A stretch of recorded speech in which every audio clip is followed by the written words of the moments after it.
These scars long have yearned for your tender caress, to bind our fortunes. Damn what the stars are, rend my heart open, then your love profess, a winding weaving fate to which we both atone. You flee, my dream come the morning, your scent berries tart, lilac sweet, to dream of raven locks and twisted stormy, of violet eyes glistening as you weep. The wolf I will follow into the storm, to find your heart, its passion displaced by our ever-growing, hardening into stone, amidst the cold to hold you in a heated embrace. You flee, my dream come the morning, your scent berries tart, lilac sweet, to dream of raven locks and twisted stormy, of violet eyes glistening as you weep. I know not if fate would have us live as one, or if by love's blind chance we've been bound. The wish I whispered when it all began, did it forge a love you might never have found. You flee, my dream come the morning, your scent berries tart, lilac sweet, to dream of raven locks and twisted stormy, of violet eyes glistening as you weep.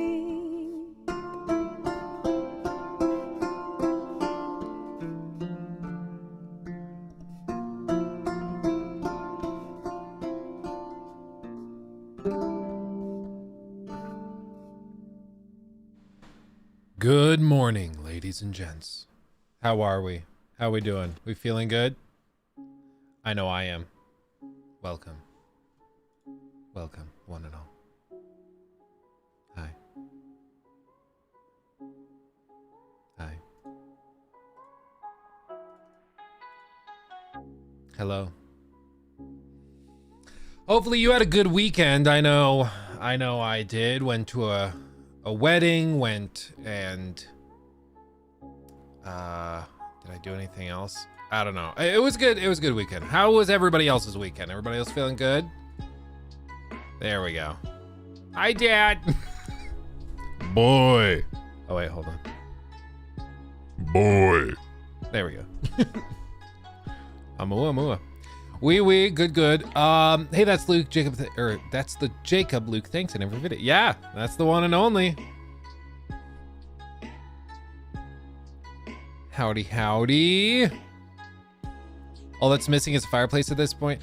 Honestly, I used to have, those OGs among us will know, I used to have a TV mounted in the back wall, and I would just run a 10-hour loop of a fireplace in the background because I didn't know what else to do with it. I still have that TV. I'm gonna move it to the garage, put it in front of the treadmill. So like when we go out there to run or whatever, we have something to actually like deal with.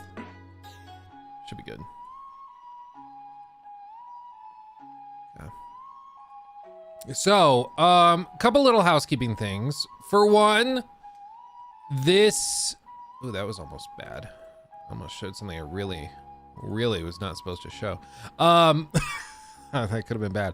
But couple of housekeeping things. I, for one, am going to, I mean, we'll probably have a shorter stream today because I have a review to work on for Thursday.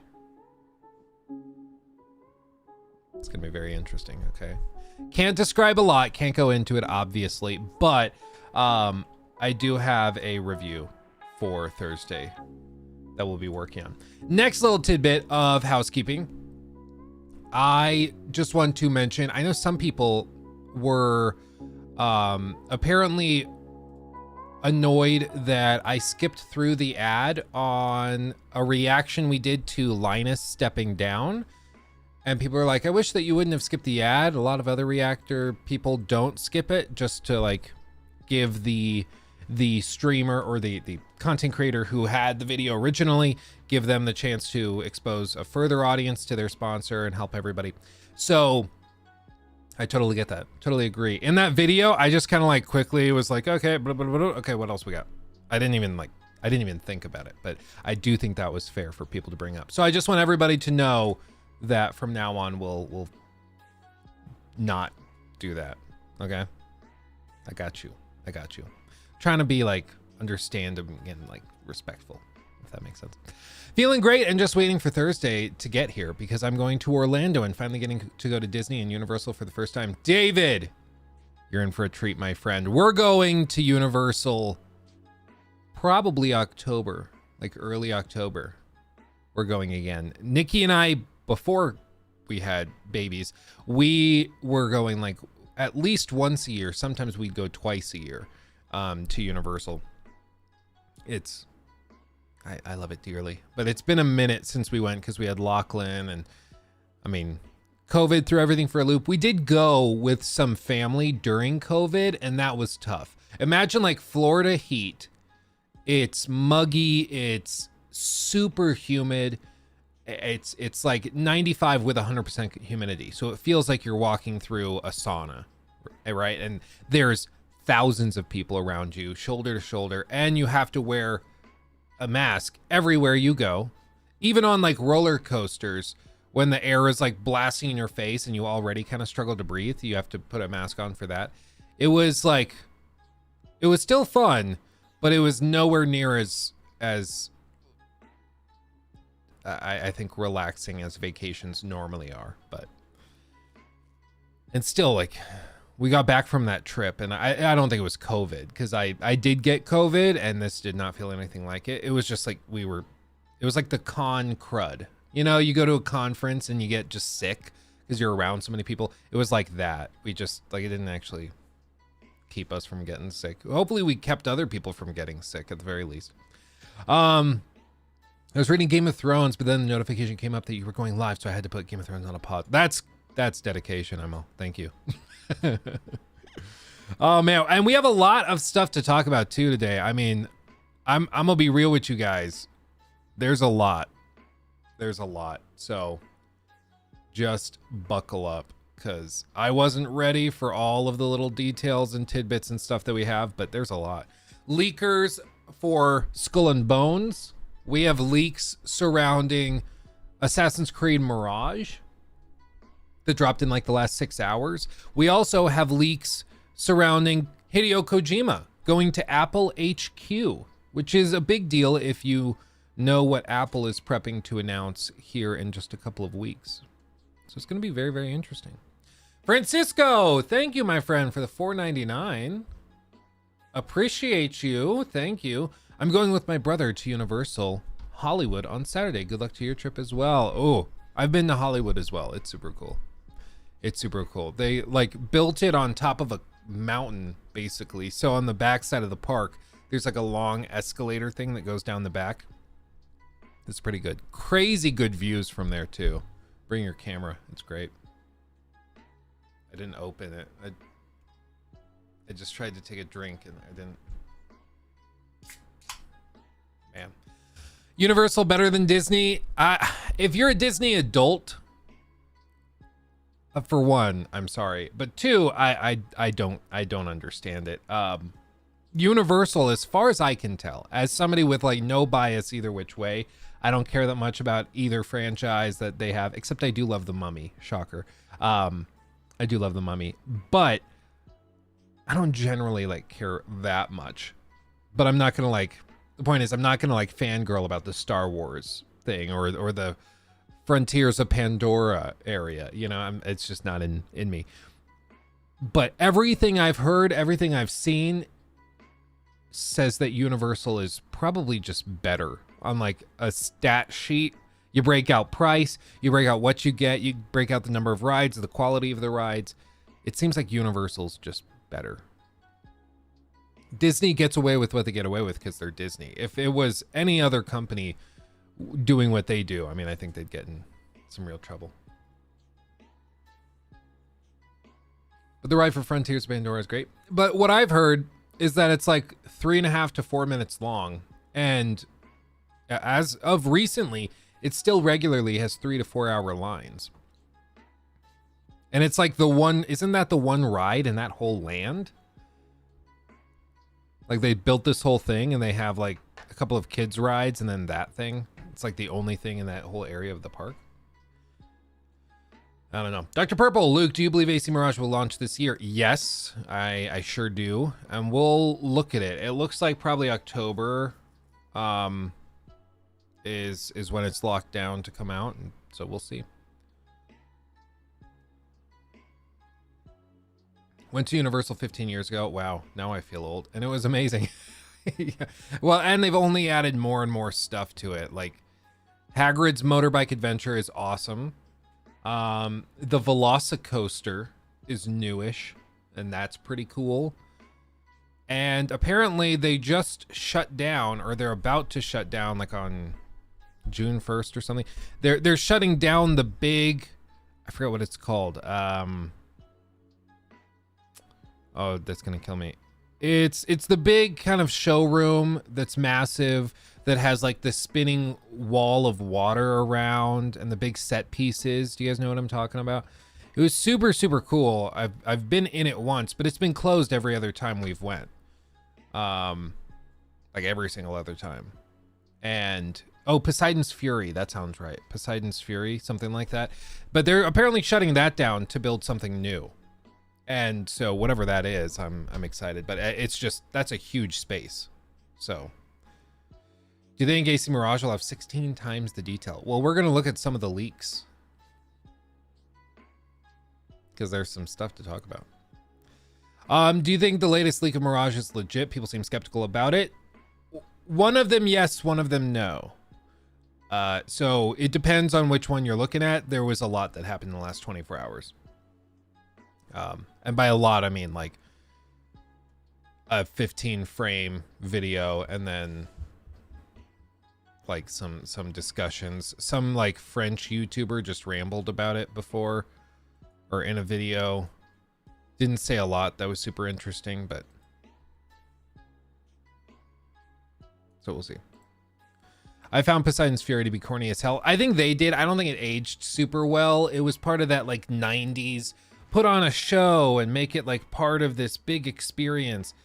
And I think it was like a fun experiment, but it just hasn't aged super great. And so they're just moving on. I can't wait to gamble in AC.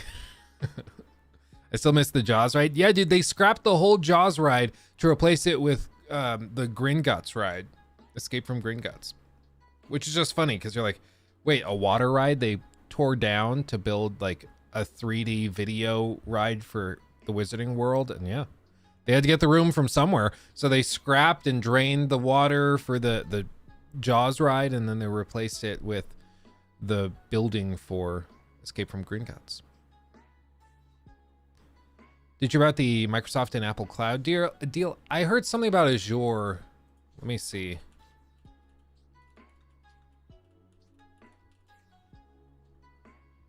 I did see one of the interesting things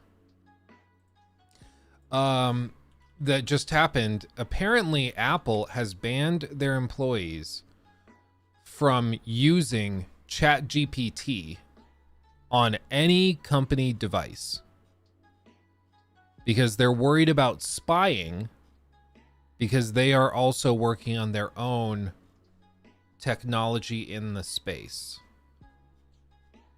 whatever that means. So it seems like Apple's working on something. And what I've said before, and I'll say this again, I like my iPhone, but God almighty, Siri is utterly useless.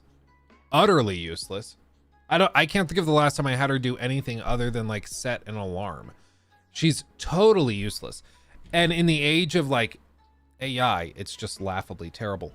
So they need to do a lot of work with Siri. I think if they can get something even comparable to ChatGPT running, that would be very, very interesting.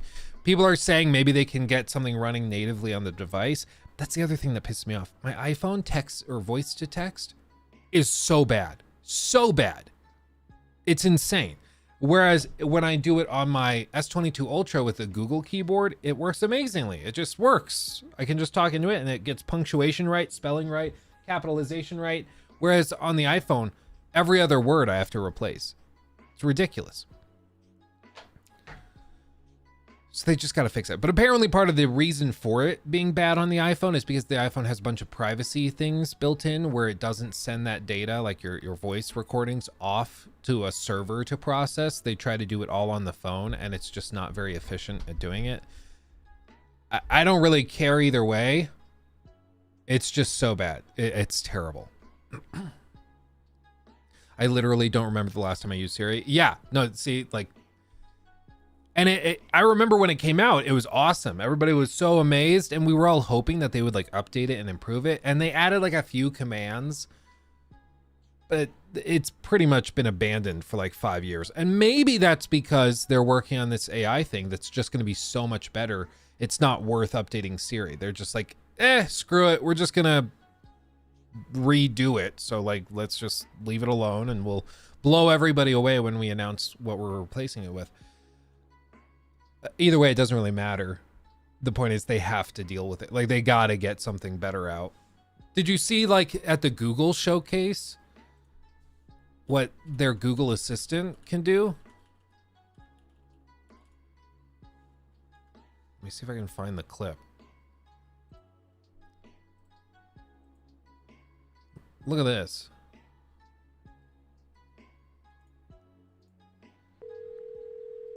So the Google Assistant, you can now, I don't know now, but they created a way where they can use their AI stuff to generate a voice and call and make a reservation for you. So, you know, like you Google a restaurant or restaurants near me, and you find the restaurant that looks interesting. They're building it so you can press a button saying, make me a reservation at 5. And even if the restaurant doesn't have a reservation system like OpenTable or something like that, it can just do it for you. Listen to this. The Google side of this is all AI. This isn't a real person. See, how may I help you?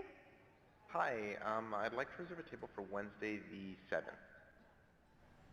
For 7 people? It's for 4 people. 4 people? Even adding in the ums. Next Wednesday at 6 p.m. Oh, actually, we reserve for like upper like 5 people. For 4 people, you can come. How long is the wait usually to be seated? For when, tomorrow or weekday or? For next Wednesday, the 7th. Oh no, it's not too busy. You can come for 4 people, okay? Oh, I gotcha. Thanks. Like, I still don't really understand, but okay. But even if this is set up, I understand that people are saying like this might have been set up, and I totally agree. It's very possible that this whole thing was set up and was like part of this showcase. Like, I wouldn't be shocked at all to find out that this was like very, very scripted. However, that's the vision that people are pursuing. That's what we want. That's what consumers would like their virtual assistants to be, because the whole pitch of AI assistants and virtual assistants was that it would be like an assistant, right? Like assistants, of course I don't have one. I think having one would be fun, make your life a lot easier. But what I've seen, because I did work with one guy when I was in real estate who had a PA, and they would do stuff like this. Like if you wanted to go, like she was on every call with him when we would have like conference calls. And so if you were like, yeah, are you going to be in Denver? You want to meet up and we can talk business? You'd be like, yeah, absolutely. I don't remember what her name was, but like Jessica, can you set that up for me? Maybe Friday, just make it fit in my calendar and CC Luke. She's like, yep. And so boom, tap, tap, tap, tap, tap, tap, tap, tap, tap, tap, tap, tap, tap, tap. And like, she just did it. So that, like, that's what an assistant actually does. Kane super chatted $5. Just came across Jonathan, your channel. thank you. Are you family friendly, language, etc.? Looking for something can have on with kids around. Well, first of all, thank you for the 5, my friend. Secondly, I would like to think I'm family friendly. I try not to use any language because I mainly don't use language in my day-to-day life. I might occasionally call something BS or something, I don't know. But I do certainly try to be family friendly because I also have I have a 1-year-old, almost 2, which is crazy. But I have a little one running around the house, so I try not to say anything. Yeah, PG. Yeah, probably PG. PG. Not G. We won't pretend it's G. Because I do, like, we'll look at trailers for games that have maybe some violence in the trailer or something. But yeah, I'm not one of these guys that's like,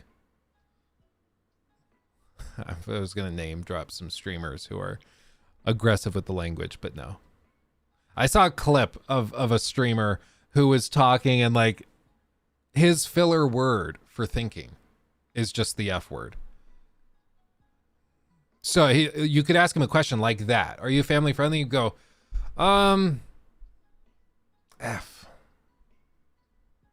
I don't know. Maybe F. He just doesn't even think about it. He just tosses it out. It's so funny. Super PG, PG plus Pro Max. PG Pro Max. I like that. Get in here, crank a beer, and cuddle. Jesus. Oh, man. Follow up from the other day. Even though they said not to expect anything from Tsushima 2, is there any chance of like a teaser or an announcement trailer? Apparently, what Jeff Grubb doubled down on was no. He's pretty confident the answer is no. Real quick, just moving back to PlayStation Showcase, I might have just sniffed out that, well, 2 things that won't be there, if that helps anybody. It doesn't sound like Ghost of Tsushima 2 will be there. It sounds like it probably won't be there. Someone's listening and feeding you stuff. I like this. Okay. And the other one is, and I heard this a few weeks ago, Dragon Age Inquisition probably won't be there either. Dragon Age Dreadwolf. I didn't catch this the first time we watched it, but people in the the comment section of the reaction video were like, yes, Dragon Age Inquisition, the cutting edge game that was released in 2014. Yeah, he said Dragon Age Inquisition meant Dreadwolf, the upcoming game. So I have no sources. I have no idea what's going to be there, what isn't. But Jeff Grubb does, and he has been pretty accurate with this stuff. And so if he's saying, I don't think it's going to be there, I would honestly go with that. I have no reason to doubt anything he's saying. He's proven himself to be reliable, so at this point, there's just no reason to really doubt it. Kiza! I have to leave stream early. Oh no. Thank you for coming by though, Kiza. Appreciate you. Let's see. How not to basic. That's funny. Why are you pissed Bethesda is not switching to Unreal Engine? You have no idea how game dev works. Unreal isn't even great. It's just a jack of all trades. For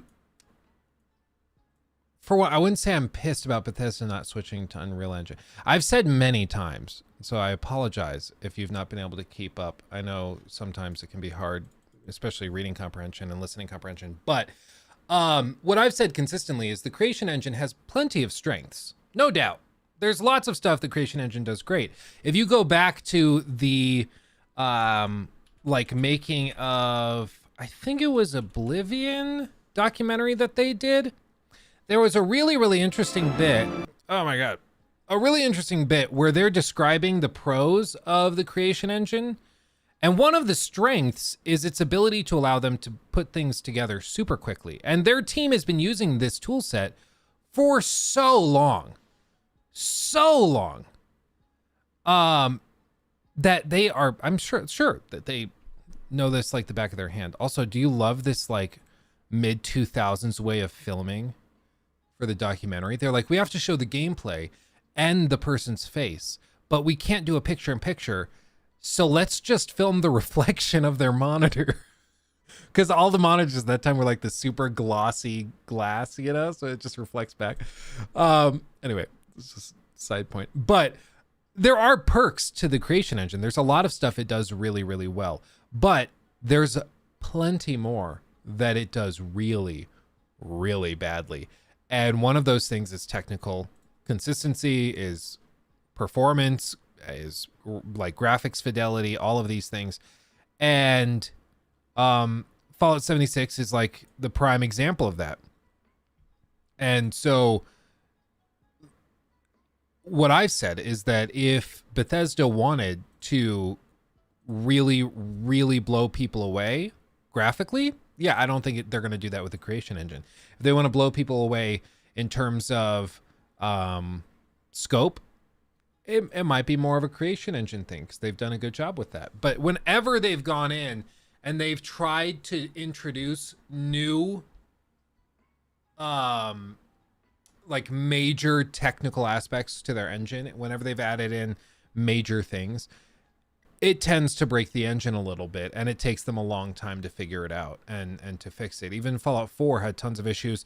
In this documentary, I think it's actually this one, they describe the creation of Fallout 3 and how they didn't have any sort of tool set for getting the guns working. And so what they had to do is they started by trying to rework the Oblivion bow and arrow mechanic and basically replacing the arrows with little bullet meshes and then setting the velocity to, you know, speed of a bullet and getting it to work through that. So basically the guns were just reworked versions of bow and arrows. And then that didn't really work. So they had to build a new thing from scratch. And they've tried many, many different things over the years. But the creation engine is just an old and kind of, it's like the old beat up pickup truck that grandpa's been driving for 30 years and he swears by. And he's like, this truck has been with me through thick and thin, and it's got this many horsepower, and it's been great, and you know, the torque alone is worth it. And it's like, yeah, grandpa, but it's also like 30 years old. Calm down, grandpa. You should see what some of the new trucks can do. Some of these new trucks are crazy, grandpa. Let's get you a Cybertruck, grandpa. You'd love it. So there are obviously issues with Unreal Engine. We've seen plenty of Unreal Engine 4's issues in the last year with all of the issues with PC launches surrounding Unreal Engine games. However, to pretend as though the creation engine is anywhere near to the Unreal Engine 5.2 tool set that we've seen is just laughably stupid. Like, if they were to swap, like some people have been like, oh, we'll just swap to Unreal Engine 5.2 for the Elder Scrolls 6. It's not that easy. Just to do that would probably lose years of progress. And I want to fully acknowledge that. The reason they haven't done it is because it's very expensive. They have to train their staff. All of their like tech, all of their IT is built around their engine. So all of a sudden they have to relearn all of this stuff. It's not just like a quick, okay, swap over here, boom. It's not like that. It's a huge deal to move engines, especially in the middle of production. But what we do know is that I think that the stat I saw was like 57% of all announced games coming in the next like 3 years or 4 years, I forget what the metric was, on the AAA stage are coming in on Unreal Engine. There's a reason why huge studios that make phenomenal games like CDPR have decided to move from their own proprietary engines, which many would argue were more cutting edge than the creation engine. They're moving from that to Unreal Engine. I mean, CDPR is probably the best ones to look at. The Red Engine was crazy. You look at the stuff, they have full path tracing now in the Red Engine in Cyberpunk. It's insane. They have, and their animation system is crazy. If you have not played Cyberpunk 2077 and seen what they do in those cutscenes, it's crazy. The animation quality is phenomenal. And I don't think even the most hardcore Bethesda fanboy would try to argue with a straight face that the creation engine in Starfield is anywhere near as impressive as the Red Engine was for Cyberpunk. Granted, Cyberpunk launched giga broken. Totally agree. And I also think that Starfield probably will launch pretty broken, and it's also going to look a lot worse at the same time. So it's just all of this to say, I would not blame Bethesda if they keep the creation engine. Wouldn't blame them. It's going to be really expensive, very time consuming, difficult to swap over. Totally get it.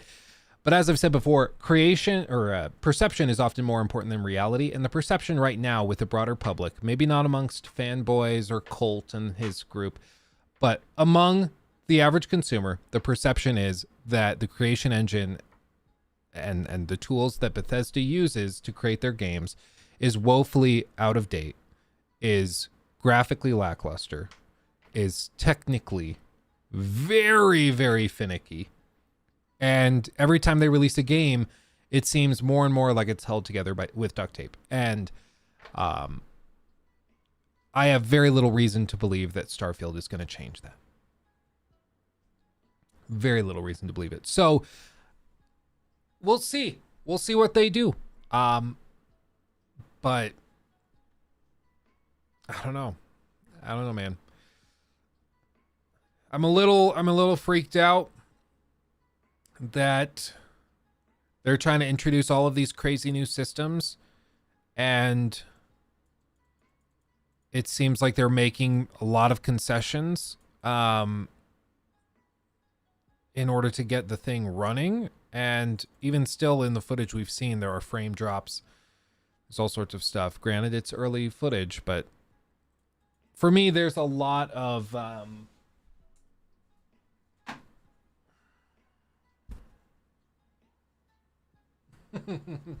so we're gonna see.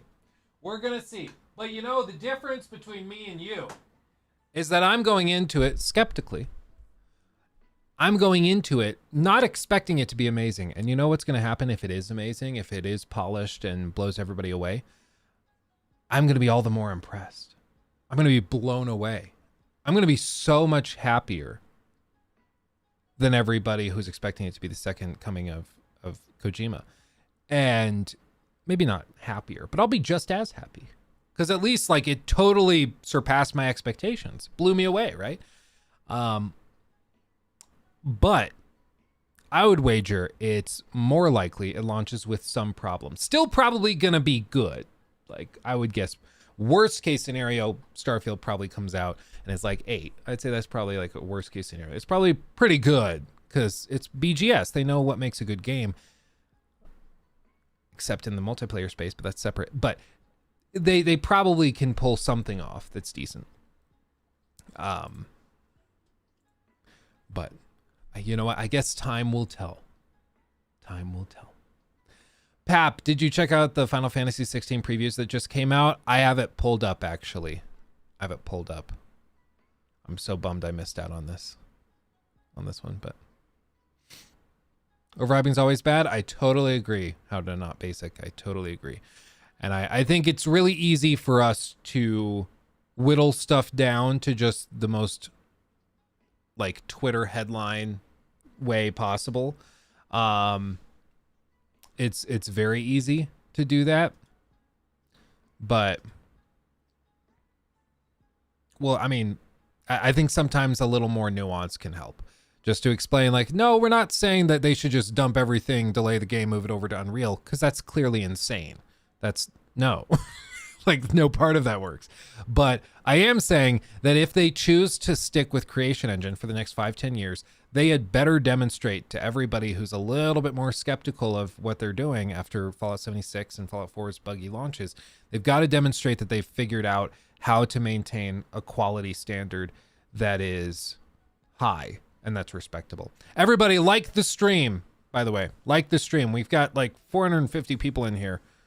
Less than 90 likes. We can do better. We can do this. Big money. Big money. Big money. Honestly, I think if they came out and Starfield is polished, I would be all of a sudden very, very chill. I think that would tell me, okay, whatever happened with Fallout 76, they're adjusting now. They figured it out. They got their QA team sorted. They figured it out. If they did that and Starfield comes out and is polished, I think I would calm down a lot.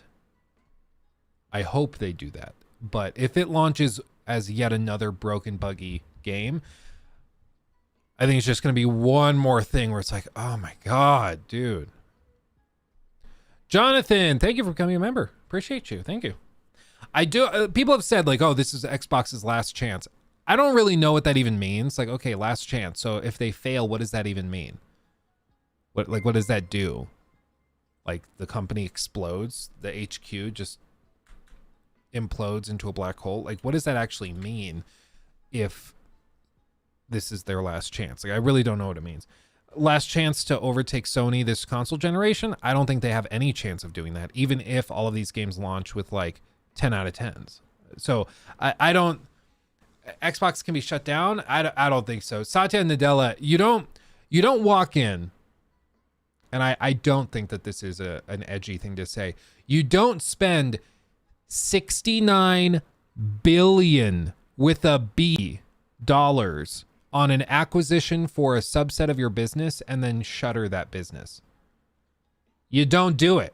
If Satya Nadella is willing to spend $69 billion on an acquisition, that shows us he's taking the gaming space seriously and is making active investments in building that. They're not going to shutter it, even if Starfield's a disaster. Even if Starfield is like reviewed at 2 out of 10, because they're like, well, it launched, so I'll give it a point or two, but the rest of the game is just laughably horrible. You boot the game up and then it's just Pong for 3 hours, but there's no collision detection, so you just lose. Like, even if they launched it like that, I still think they would continue chugging along, because Microsoft has a bigger picture than just any one game, whether you love that strategy or hate it. Phil will lose his job, I reckon. I don't think he would be forced out. I think he would probably resign if it was reviewed horribly, just because I think he'd lose the respect of the fan base. And once you've lost the respect of your fan base, like, what are you doing? It doesn't matter what else you bring to the table. Like, nobody cares anymore. But if it launches pretty good, he'll be staying and probably see this console generation out. I don't know if he's going to stay through the next one. It's pretty common for big companies like this that they will cycle through management and every generation kind of swap it out to get fresh eyes on stuff. So we'll see what happens. Not sure.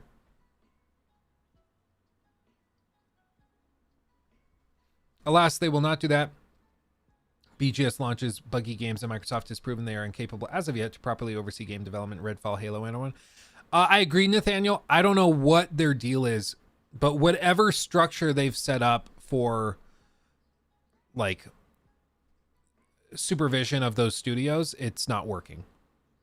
So apparently they generally treat it as separate. So they've left a lot of these studios alone to work on games, and they're launching kind of meh titles.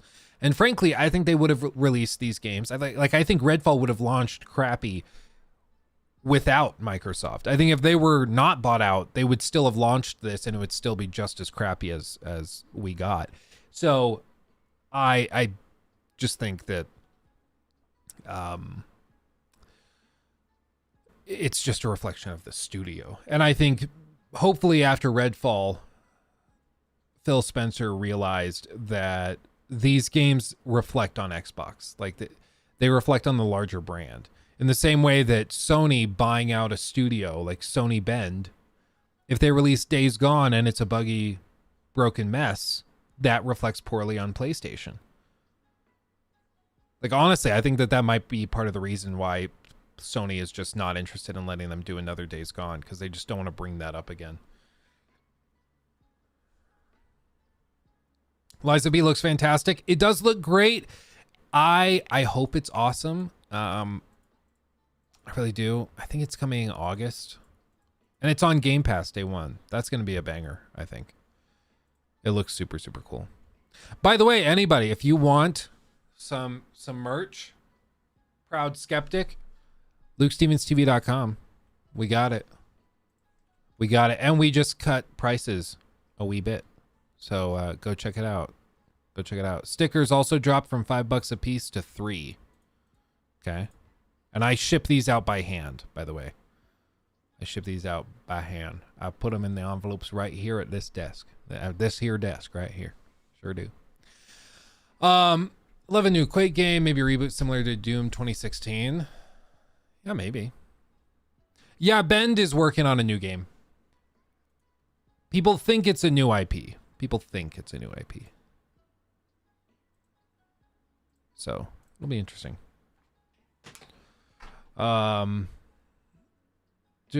Still shilling for Spider-Man 2. I have faith Insomniac will knock it out of the park. Oh, I'm sure it'll be very impressive. Insomniac's one of those teams that's, in my view, demonstrated their ability to just toss out banger after banger after banger. I think.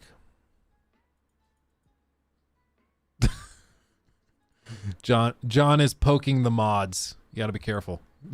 You got to be careful, dude. I think Insomniac's shown that pretty much whatever they touch, they can probably do a pretty good job with. It seems to me. They shut down a Days Gone 2 pretty quickly, didn't they? My understanding is they didn't sell, like, it didn't sell very well. It launched super buggy. That I think was, oh, you're good, Leo. Yeah, I recognize it. You're good. I think they've also shown that they can work super efficiently. And that to me says they have really good management. Like, what was it? It was...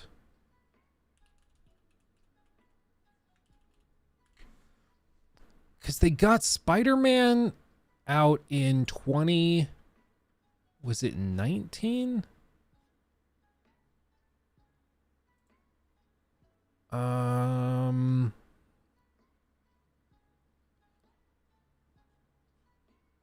Let's see. So they got Spider-Man out in 2018. It's 2018. Okay, well. And then they got Miles Morales out 2 years later, which wasn't like that much bigger, but still. There's a moth. God damn it. I hate moths, dude. They're everywhere in Colorado right now. Everywhere. And my cats. I have 2 cats, and they just sit looking at the moth. Like, they don't attack it. They don't do anything about it. They just sit there. Chill. Unbelievable. Moths, man. Ugh. But yeah, then they got Rift Apart out a year after that. Still only like 3 years after Spider-Man. And then they're coming out with Spider-Man 2 just a couple of years after Ratchet and Clank, which was a pretty big and very different game from Spider-Man. And like, this just tells me they have very good management. They know how to just chug through games, and very different games too. That's what's wild. Very, very different games. Stormland. Published for the Ocular headset. I didn't even realize Stormland was developed by Insomniac. That's crazy. And then of course a Wolverine game. Oh look, old school Wolverine. Wow. That's funny. So I don't know. We'll see. We'll see if we're gonna see Spider-Man. I think we're gonna see Spider-Man. I don't think that's really in question on Wednesday. But I would guess it does very, very well. I really do think, though, and I still insist, I think it's going to be very hard for anything to take Game of the Year away from Zelda at this point. Like Dylan's asking, I think it's very unlikely. Because let's be real, I mean, it's freaking Zelda. Everybody knew this was probably going to launch with a 10 out of 10. And I'll tell you, after playing a lot more of Tears of the Kingdom over the last week or so, I am still very, very impressed with Tears of the Kingdom. It does, in my view, seem like it makes Breath of the Wild feel like an alpha, like a super, super basic version of what we ended up getting. But I don't think for me personally, it's recaptured all of the same magic. Like Knighted, thank you. Imagine the stealth mechanics of Wolverine game. Oh, especially with Insomniac at it, especially the graphics that they pump out. I'm interested if they do like an open world thing, or if they're going to try to do something a little more linear. It's going to be interesting. I also want to know what they're going to do for gore, because Wolverine is a character where they're probably, if they're going to do it with a more realistic art style, which it seems is what they're doing, it's probably pretty gory. So it could be like the first really intense M-rated Insomniac game, which could be fascinating to see. We'll see. Yeah, I think a Wolverine game without gore, with a realistic art style or presentation, I don't think that works. I think you got to have gore, in my view. But I don't know. For me, just Tears of the Kingdom, at this point, I don't know how many hours I put in. They don't really have an easy counter for seeing it. But with Breath of the Wild, I was like, I could just play this forever. I could go, and I did, basically. I played like 150 hours and just blasted through.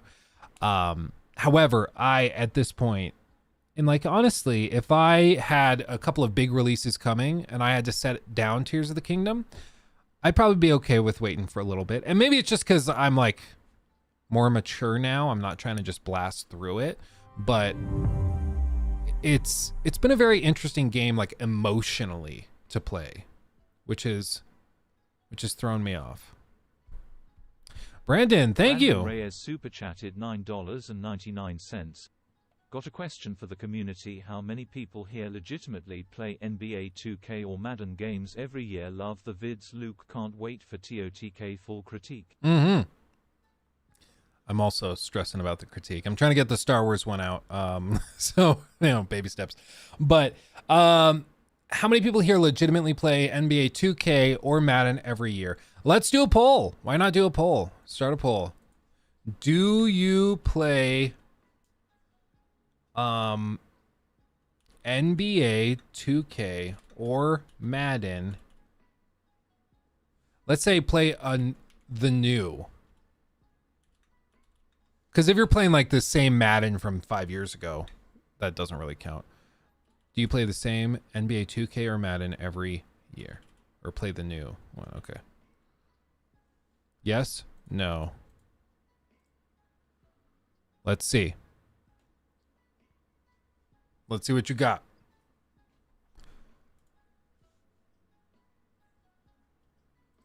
100% no. Okay, it's leveling out a little bit. Oh, man. Let's see. Also, Tears of the Kingdom is underrated, probably. Deserves a 98 on Metacritic, not 96. I think a lot of people went into Tears of the Kingdom a little more cynical than they went into Breath of the Wild. I've also noticed, and I don't know if I just didn't see this with Breath of the Wild, I've noticed a lot of people like gatekeeping Zelda fandom. Have you guys seen this? It's like a little baffling, but people have been going in like, you're not a Zelda fan, you just like Breath of the Wild and Tears of the Kingdom. I'm like, if you like, you can be a fan of the franchise, you just got into it later. Like, I understand you might have been playing the games for decades at this point, but like, if somebody plays Metal Gear Solid 5 and loves it, I think they're a Metal Gear Solid fan. I don't think like you have to gatekeep that and be like, oh, well, you didn't play 3 or 2 or 1. And, if you don't know what Kojima's favorite breakfast is, then you're not a real fan. Like, who cares? Chill out, dude. Like, God damn it. Same thing. Like, if you really like Assassin's Creed Valhalla. I have no problem with calling you an Assassin's Creed fan. Because like these franchises change, they evolve, they shift. Like, why do you have to gatekeep everything? Like, are you that butthurt that somebody has joined your community? Like, it's really weird to me. It's so weird. But people have, like, you go on TikTok or YouTube and you look at videos of people playing Tears of the Kingdom and showing something cool they found, and people are like, oh my god, all these casuals loading up into Zelda games, so cringe. It's like, dude, come on. Same with God of War. Yeah, you're not a real God of War fan. Also, what does real mean? You're not a real Zelda fan. You're not a real God of War fan. You're not a real Zelda fan. Dry up, dude. Dry up. Breath of the Wild was amazing on Steam, even on deck. 900p with other settings. Really made going into the Tears of the Kingdom hard. I'll gladly wait for 4K 60. And I know a lot of people, Chris Host, who are doing the exact same thing. Linus even talked about that on his podcast on the WAN show. He said, "Oh, I bought Tears of the Kingdom. I bought it, but he's like, I'm not going to play it until the emulation stuff is sorted out, because his thing is he doesn't like having his save files locked on the Switch." I get it. My thing is, I do like the Switch. The Switch as a device is badass. I sincerely wish, whenever they come out with the next one, they make it at least a bigger alternative size, an XL or something. Because this thing, I can't play it for very long. Otherwise, my fingers go numb because my hands are just not the right size. I feel like I'm playing on a toddler's toy. If I have the Switch Pro controller, I'm fine. But on the handheld, I'm like, ugh. Thekwinikaman super chatted $9.99. Thank you, my What friend. are your thoughts on PlayStation's live service plan? 16x the detail. 16 times. 16 times the detail. By the way, again, if you want 16 times the detail merch, I do like these shirts. We could have gone cheaper and gotten like super cheap like t-shirts like you normally have for merch, but I like wearing nice clothes. So we are printing all of these on like super premium tri-blend fabric that feels like a Viore shirt. I know it's a little overkill, but I mean, if we're going to do merch, do it right. As for the live service plan, I think that Francisco C super chat at $4.99. Hold on, I'll answer in just a second. Also, Zelda came in various hit-miss consoles gens, so you could have been introduced in different times with different styles of Zelda. Yeah, I'll answer that in just a second. Let me go back to the Quanticoman? I don't know. PlayStation's live service plan, it seems to me pretty half-assed, in my humble opinion. Even Jim Ryan has said in interviews that he doesn't consider it a competitor to Game Pass or anything. So, like specifically their PlayStation Now offering and their like collection plans, basically. And so I think that they're not even trying to compete with Game Pass at this point, and I think it's because they've shown that they don't really need to. As for live service games and things that they're going to be introducing, I think they clearly are trying to get into it. They have a Horizon big game coming in the multiplayer space. There was some leaked artwork for that made it look kind of like Horizon with a Fortnite skin on it. It'll be interesting. I don't know what that looks like, but maybe if it's multiplayer Monster Hunter with Horizon monsters, that could be interesting. I just don't know what that looks like, but that's coming, and I wouldn't be surprised if on Wednesday we see a good number of live service games kind of sprinkled in, because right now Sony is pretty strapped for cash. They were talking about doing a spin-off where they were going to spin off their financial business, because in Japan Sony actually has a pretty big insurance business that they operate. They don't operate it anywhere else in the world, but just in Japan. And they've been talking about selling off that insurance underwriting finance business and getting rid of that to get some cash to invest back into their entertainment and camera divisions, which just shows that they're not really sitting on a lot of cash. They're kind of in a tough spot. So I think it's going to be interesting, but they just really need to get more money flowing is the main thing. And so we'll see what they do. They've clearly got stuff in the works, though. Thank you for the 10. That's very generous. And Francisco for the $4.99. Zelda came in various hit or miss console gens, so you could have been introduced at different times with different styles of Zelda. For me, it's an anti-recency bias, or like it's this.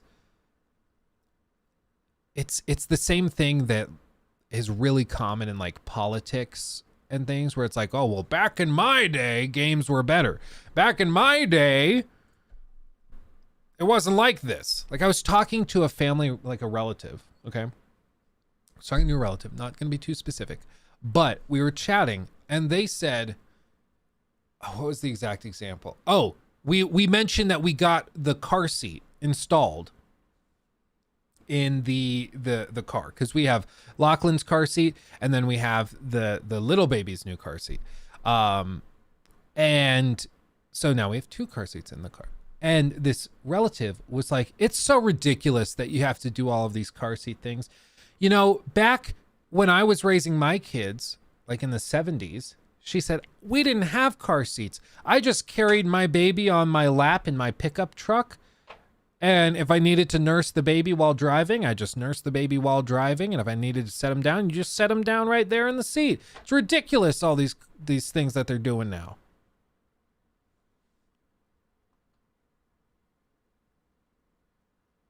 I'm like, what? What? Like, what? What are you talking about? It's like, just because things used to be different does not mean that they were better when they were stupid. Okay. It's the same thing. Like I saw the clip. I wonder if I can find this, old clip, people.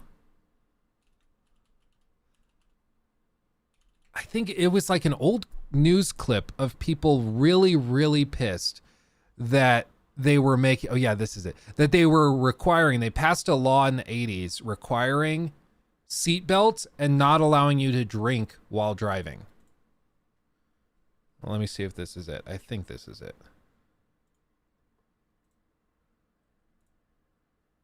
Why is it muted?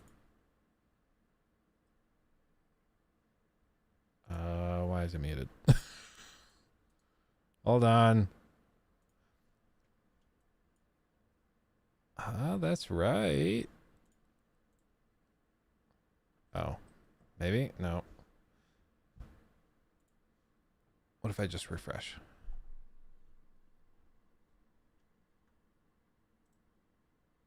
I don't know what I did, but it has no audio for some reason. Let me just read it for you. Okay, let me read it for you, what they're saying. Okay, they're making it laws where you can't drink when you want to. You have to wear your seatbelt when you're driving.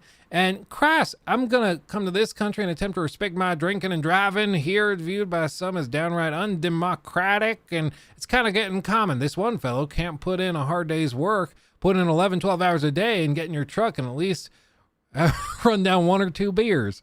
I don't know, that's confusing. They swap between like 3 different people. I don't know why there's no audio for this. This is really weird. Anyway, but their whole thing, they interviewed these people in their cars and like, yeah, it's insane that they don't allow you to drink beer while you're driving home from a long day's work. Or like, it's outrageous that you have to buckle in your car. This is America. I thought this was America. It's like, no, just because things used to be more chaotic and used to be less safe. I thought I clicked on it.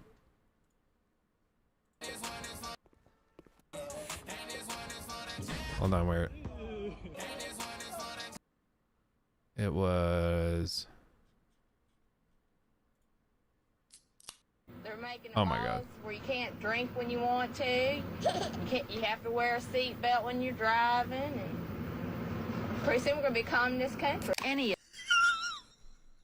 You have to wear a seatbelt when you drive. You can't drink a beer while you're driving down the road. Soon we're all going to be commies. Attempt to restrict drinking and driving here is viewed by some as downright undemocratic. It's kind of getting communist when a fella can't put in a hard day's work, put in 11, 12 hours a day, and then get in your truck and at least drink 1 or 2 beers. It's getting kind of communist when you can't drink 1 to 2 beers on the drive home from work. On the drive home.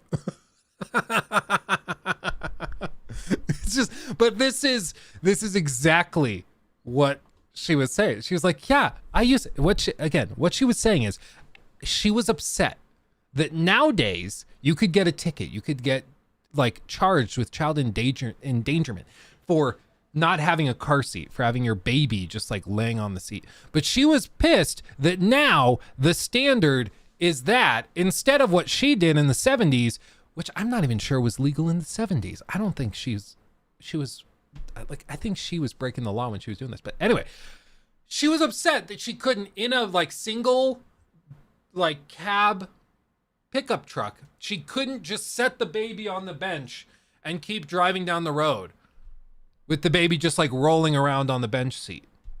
She was upset about that.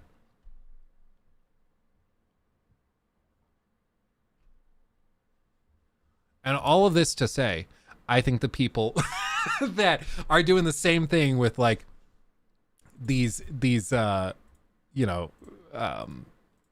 really, really fetishizing the older games, it's a similar type of mentality where it's like things used to be different, therefore they're better now. It's like I got in an argument with Crimson. I don't think Crimson's in chat today. Maybe he is. But Crimson is one of our regulars here, and he is our resident Evil fanboy.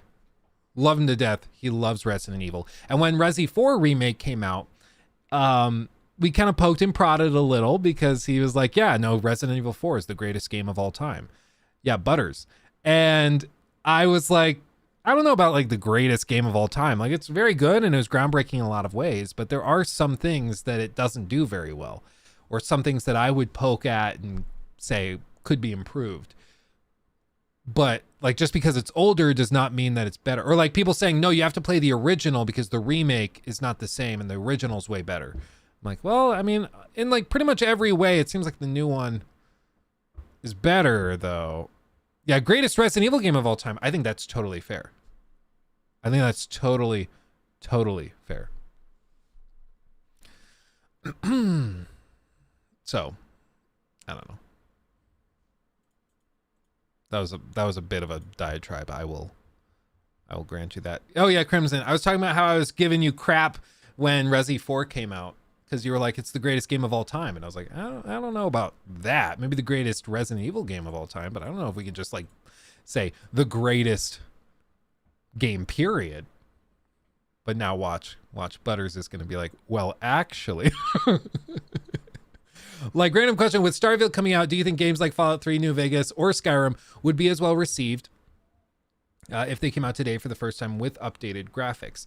No, I mean, I think it's next to impossible to break that down, Frosty, because Fallout 3, if you go back and play it now, you'll be like, I really think you'll be shocked at, see, I told you guys, at how limited in scope it is, because the map of Fallout 3 is actually quite small, and the way that they structured Fallout 3 was pretty much entirely because they were limited in what they could do on those consoles.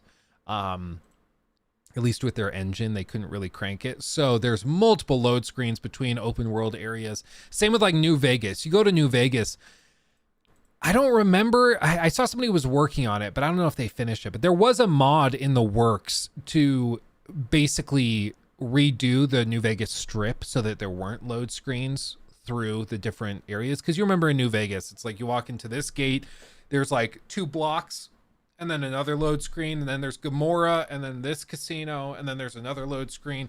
And then, you know, it was just very, very awkward. And I heard that they were working on a mod that would get rid of all of those load screens, but I guess we'll just see.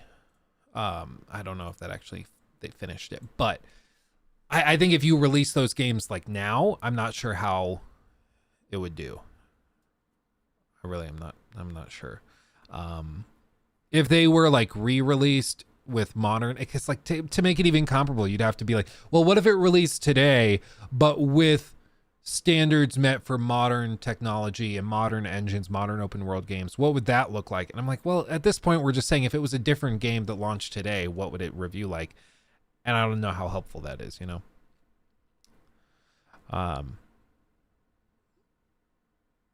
Question is, if someone releases a mining simulator to train a robot, will that be considered a video game? If it's fun. Maybe. Yeah, the strip is heavy loading screen in New Vegas. The rest of the world is okay. Yeah, apparently it was just, they had this concept art.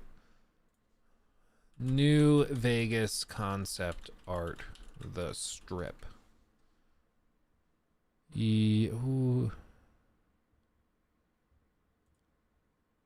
There's a very particular piece of concept art. I think this is it. Yeah, this is it. This was the concept art they initially were working with. And what they wanted was one load screen here when you enter New Vegas. And then you enter New Vegas and it's just a bustling city. Like, this is what a modern day AAA budget Fallout New Vegas would be like. You would walk into the city, no load screens, and it would just be the whole city available to you. This is what they wanted to do, but they couldn't do this because they had 18 months to put the game together and they were running on old hardware, old engines. They just didn't have the time to tweak it. So they had to segment it off. So after this gate, there's another gate right here, and then another gate right there, and then another gate right here, and then you're out of the city. So all of this was cut, and you know, it didn't really work. But man, can you imagine? Can you imagine? This would have been amazing. I'd love to see some development on the strip from the Fallout 4 New Vegas project. Oh yeah, if you guys haven't heard of that, Fallout 4 New Vegas project. This is from 2020. Is the remake we deserve. Maddie did a video on it. Sorry, Maddie, I'm just gonna try to find like the gameplay snippets. Vault Boy. Player homes. No, this is like an application for the team. Where's Fallout 4 New Vegas? They've been working on it for ages. Did they shut it down? Last post was 2 years ago. Oh no. But basically, the idea was to rebuild all of New Vegas in the engine and tool sets of Fallout 4. So it'd be New Vegas, but with a Fallout 4 coat of paint. I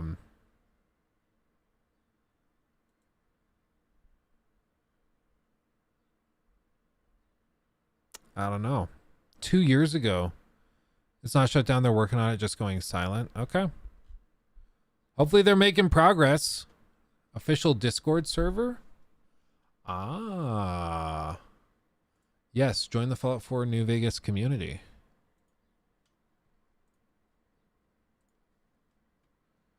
Interesting. So they have like a whole... Yeah, dude, look how many people are still joining every day. These are all new people. This is all just yesterday. That's crazy. That's outrageous. FAQ. Announcements maybe. April they posted some stuff.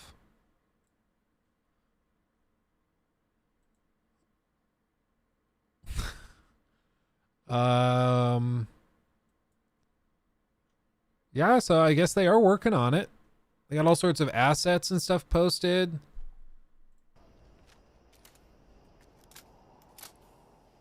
Interesting.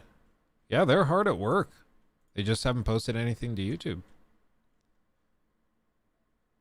Not too long ago. This was from last October. But these are the pictures of like player homes that you'll be able to craft and get going. Oh, seeing Rex. Oh, that's crazy. That's a throwback. They've managed to like keep the same vibe and art style of New Vegas, but it just looks like a crazy remake remaster. That's pretty impressive. Props to them. They're working on it. What is this? This is Fallout 4 New Vegas. So it's a project where people are rebuilding Fallout New Vegas in the tool sets and engines of Fallout 4. And it seems to be going kind of well. Who knew? Hopefully we hear something soon. I'm glad they haven't like been sued and had it shut down, because we know there's been plenty of companies that have done that recently. Plenty of them. Okay. Let's see what else we got here to tackle. Oh, this thing was so stupid. Okay. Yeah, Kojima, the new CEO of Apple. Yep, confirmed. Jim Cook stepping down. So this next thing is like it's a little stupid, a little weird. We all know that people are very, very much hoping for a PC version of Bloodborne. People are like, oh, Bloodborne even just at 60 frames would be great. And people now are at the point where they are so like hungry for this that they are looking for it anywhere they can find it. Okay. One of the things, so Lance McDonald tweeted this out. He said, Bloodborne, the old Hunter's Edition, running on PC, spotted. 14,000 likes, seen by over 1 million people. What's described here is that in the Bloodborne fandom wiki, there are oil urns, pictures of oil urns. Okay, let's see if we can find this. Oil urns, Bloodborne wiki. This. Okay, this is what he's talking about, this picture. They were contributed to the wiki by Marcos Domenech, an environment artist at From Software. The screenshots were taken using the Windows build of Bloodborne, which is presumably why they're of a higher resolution, higher quality. Okay. Whatever. They go on. Thank you, Matthew. Thank you very much. Let's see. Tears of the Kingdom critique in the works. Yes, it is, slowly but surely. I'm guessing it's going to take a little bit to get out because the baby's due early June, and so we're getting down to the wire. So I'm trying to get the Star Wars one out before, and then I'll probably be working on the Tears of the Kingdom critique while baby is here. Once baby's here, I would guess. Most artists use the PC build of Bloodborne for their work, but Marcus's screenshots are taken using the actual full retail version of the game running on Windows, not an early Project Beast era build. You can tell by the loading icon in the corner. So Marcos probably has the full game. This word probably is doing a lot of heavy lifting. The full version of the game running on PC. Insane. The screenshots are named SPRJ-WIN64. which is the file name convention the game uses when you take a screenshot in the debug menu. They're also clearly taken using the debug camera, which is why no one had access, or which no one had access to until I released my patch like a month ago. The screenshots are from Fishing Hamlet, so it's literally full game plus DLC on PC.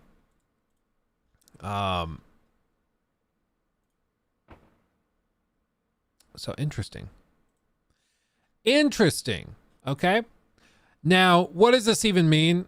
Well, it literally just means that people are saying that he has a version, like a test build of the game or a development build of the game running on PC, and that probably means that the game can run on PC, which means that we might eventually get the game on PC.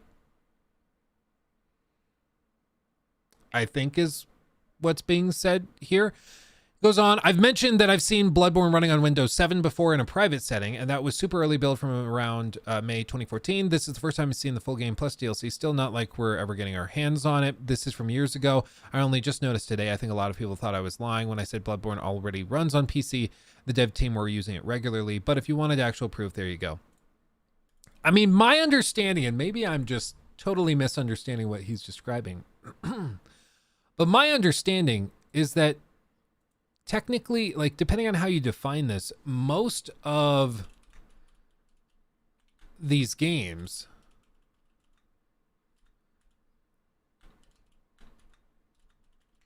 they run on PC during development, and then they are repackaged and moved into containers and frameworks that run on the consoles or are optimized specifically for the consoles. In some ways, like it's very rudimentary, but like you could say that even the versions of the game that are played on PC are emulated versions of the console game, right? And like if you watch any of these development logs of the games, like you could point to this stuff and be like, oh, you see, God of War was running on PC all these years before the PC version because they're playing this on a PC. And it's like, yeah, but it's like they're in development and then they get or the dev kits. I don't know if that was one. Is this what the dev kit looked like? I don't think that's the dev kit. I think the dev kit's somewhere else. In some of these shots, you can see the PS4 dev kits they have on their desks, but then they like load the game onto the dev kit and then they play it off of the dev kit. But that sometimes is necessary, sometimes it's not. A lot of the time, like they can actually run it off of the PC as well, just in a sort of emulator type of thing within the engine.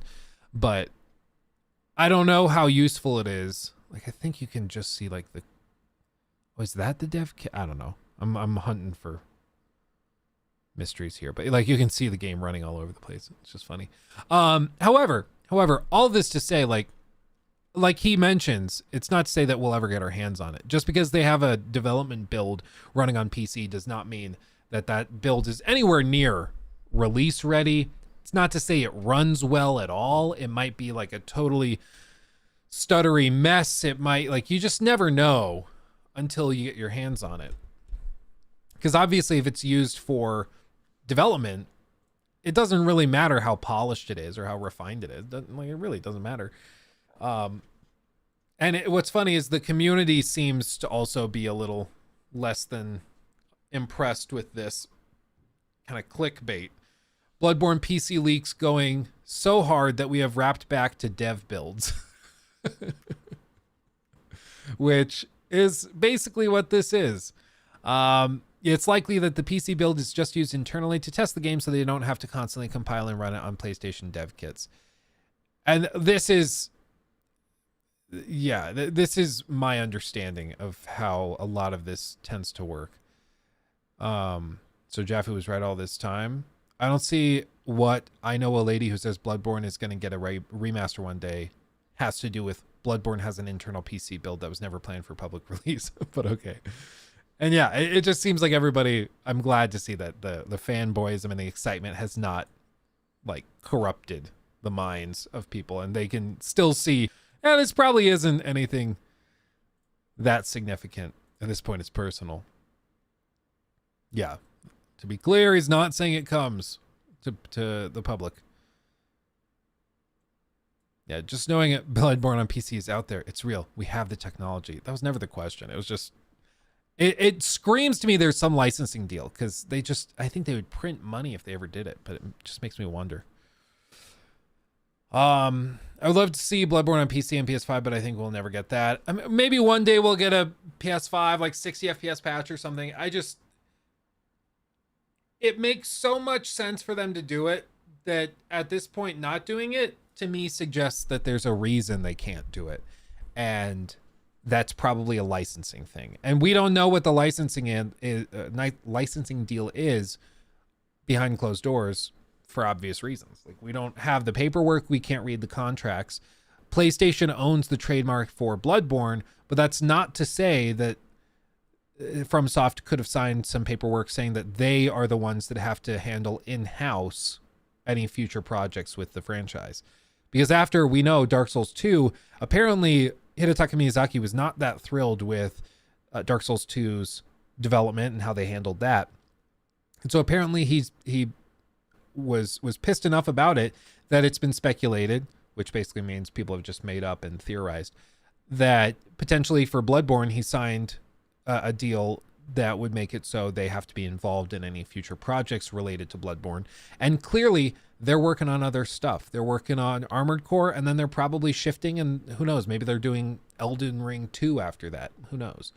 They're also doing the DLC, right? So it's going to be interesting. Facebook just got hit with an over $1 billion fine. Yeah, because they're removing user data from the UK and Europe, and they were transferring it to servers in the US, which is like kind of espionage by some legal standards. I read an article on it this morning. It's really, really weird. But they're going to appeal it, and it's going to be like 5-6 years before they have to pay anything, because that's just how these things work. And they'll probably appeal it and get it shut down and won't have to pay anything. And for Meta, it's honestly $1 billion sucks, but it's not going to break the bank. A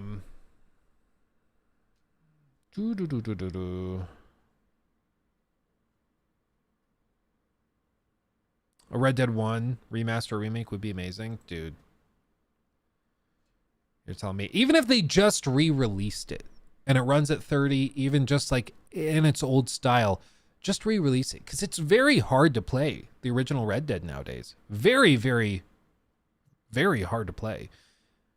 I don't even know if it works with backwards compatibility. I remember I played it pretty recently for a video, like maybe a year and a half ago. But it's like you can't just boot it up. It's mildly infuriating. Yeah, RDR1 remastered by the same people that did the GTA trilogy. Man, they blew that. They really did. Okay, we touched on that. We got all this Assassin's Creed stuff. We got Skull and Bones leaks as well. Man, there's so much. Everybody, by the way, like the stream. Let's get to 300 likes, and then I'll talk about Skull and Bones leaks. Let's do that. Is that fair? Is that a fair trade-off? I think that's fair. While you guys are liking the stream, let me say, thinking of trying the new Star Citizen patch? Yeah, actually. I've been wanting to give it a shot. I'm just like swamped trying to get this Star Wars thing ready, and we're on the grind. We're on the grind. Skull and Bones is never going to release. Just wait until you hear some of this stuff. Just wait. 'Cause it keeps getting worse. It keeps getting worse. Just when you think it can't get worse, it gets worse. Man.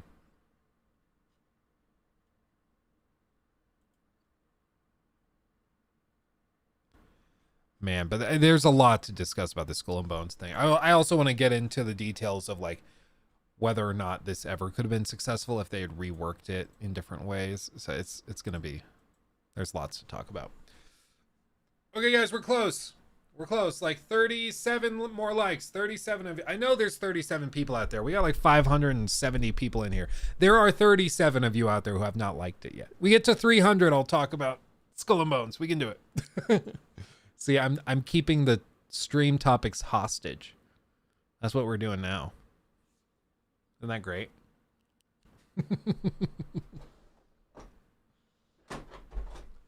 Streamer Luke Stevens pioneered a new form of streaming where he has an interesting stream topic and then he just doesn't talk about it until he achieves some goal. But his viewers didn't want to achieve that goal. So he ended up stuck streaming for 13 days straight, eventually dying of starvation. Some say he still is waiting to talk about Skull and Bones. 300! Boom! It worked! Thank you, friends. Thank you. My mods are going to be so proud of me. My mods are going to be so proud of me for getting us to that. That's wonderful. Okay, let's talk about Skull and Bones. I'm disliking now. You didn't say we couldn't dislike. Okay, let's talk about this. Okay, so this was actually originally posted to the r/gaming leaks and rumors subreddit. Okay, so I actually saw this yesterday when I was prepping topics for the stream today. And then it was picked up and there was an article posted by Grant Taylor Hill with Insider Gaming, which was cool. And they kind of outlined all of these little bitty details. But basically what was described, this person, it looks like a brand new account that they created specifically for this. So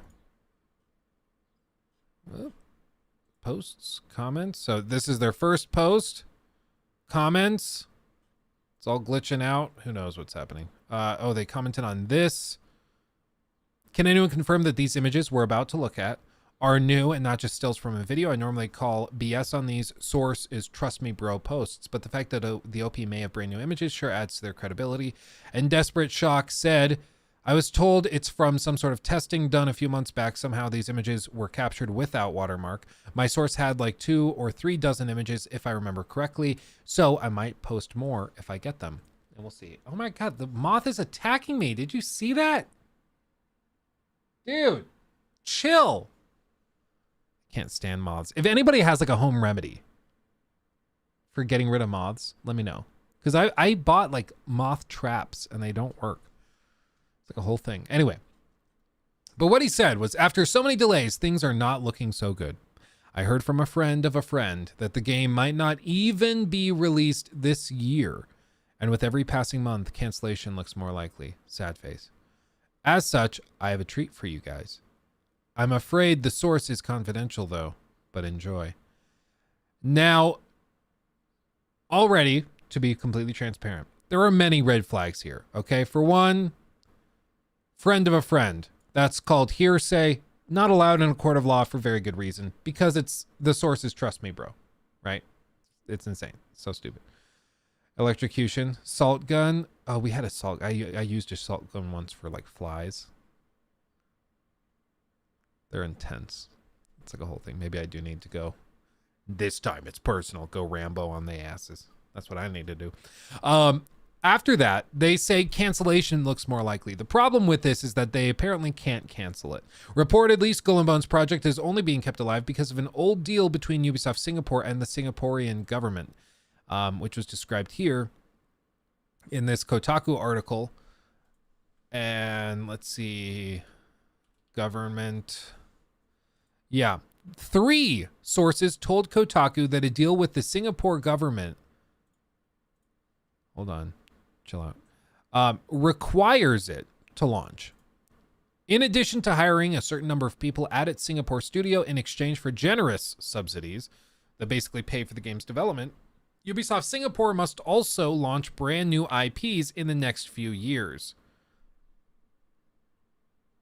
Interesting. So they have to release it. And maybe Ubisoft has had their lawyers look it over, try to figure out what the penalties would be like. I can't imagine at this point it makes sense to spend all of these months and years developing this when they're probably just losing and losing and losing money. It's very, very interesting. But what are these photos? This is the first one. Looks like Abby in a pirate landscape.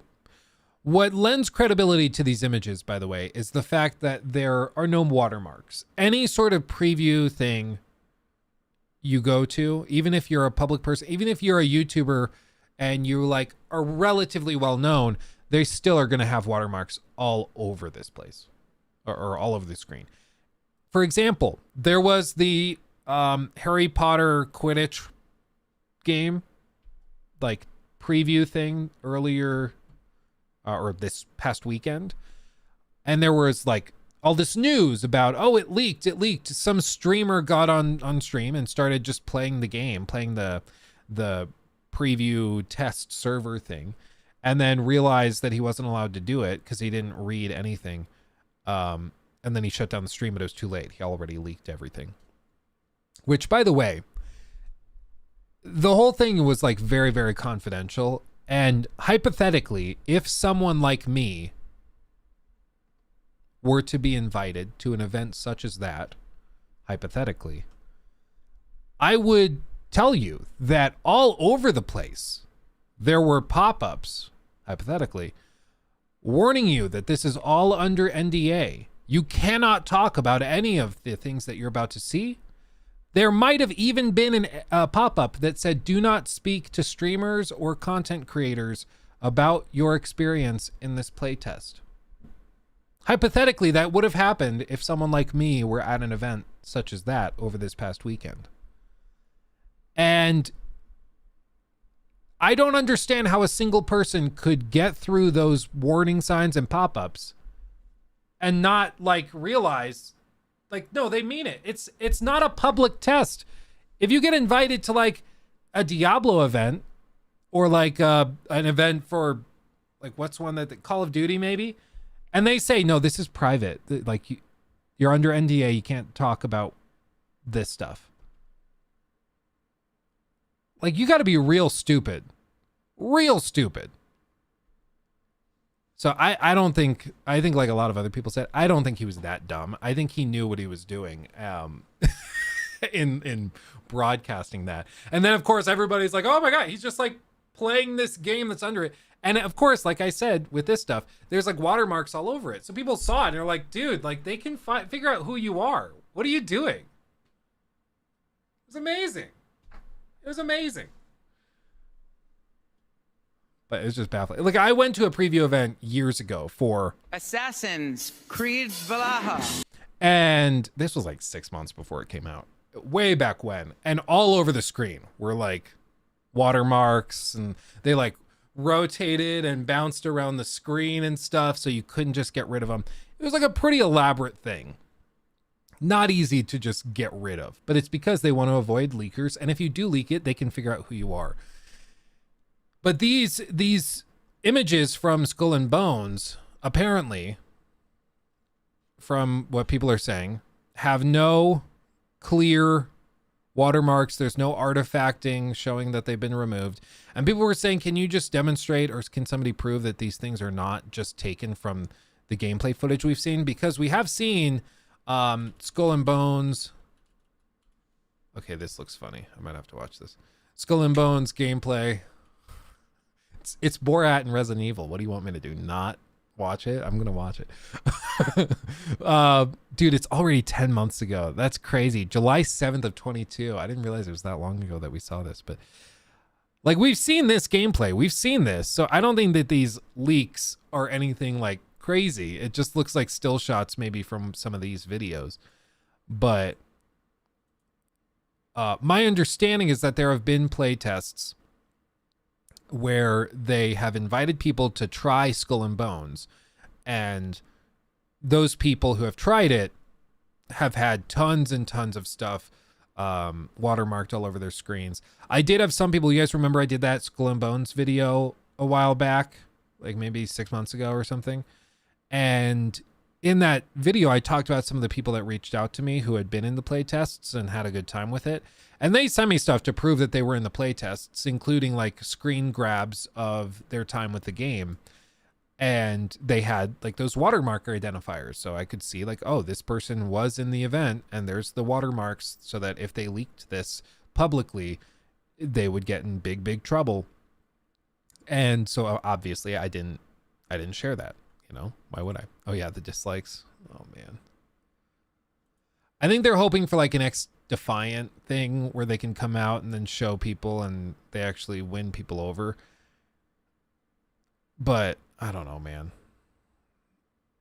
I also hate this font. They've been using this font a lot and I hate it.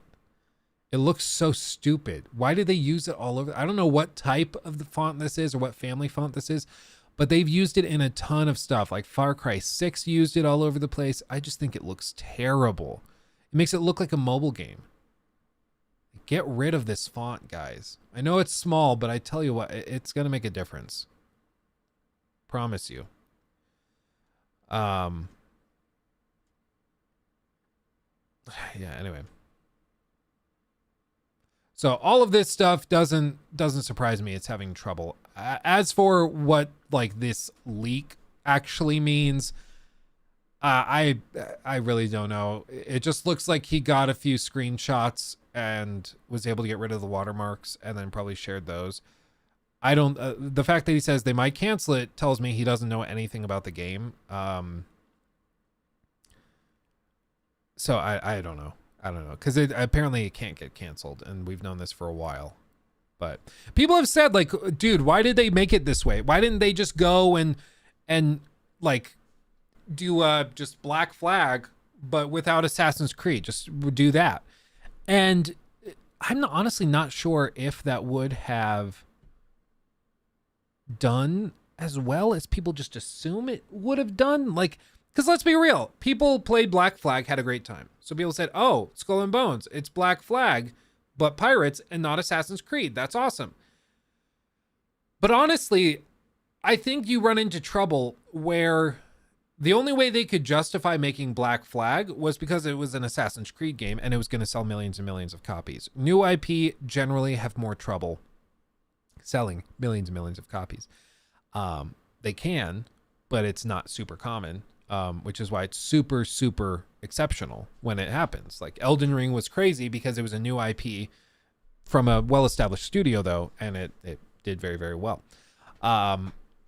But as for this, I think they thought that, oh, well, we'll just take the sailing mechanics and we'll make that the game. The pirate sailing mechanics, that'll be the game. But then they're like, okay, well, it doesn't really work to just do that single player. We probably need to have other players involved. Also, when did Sea of Thieves come out? When did that come out? 2018. Dude, it seems like that was... It seems like it's been out for way longer than that, but okay. I think it was maybe in early access. Is that what I'm thinking of?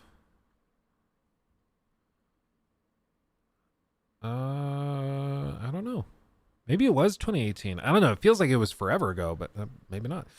Anyway, but they were working on this well before Sea of Thieves. So I think that by the time we got Sea of Thieves, it was like, oh, well, another studio came out. They did this kind of in a fun, goofy way. And it's going to be pretty hard to win over those fans who have played a lot of Sea of Thieves into this game.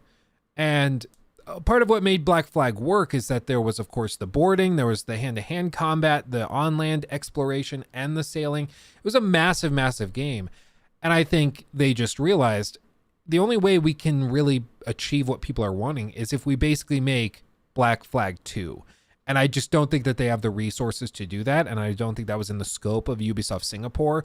I don't think that they're able to do that. And so they're kind of caught in this spot where they're like, well, I'm not sure what to do now because people don't really want what we're making, but we can't make what people want.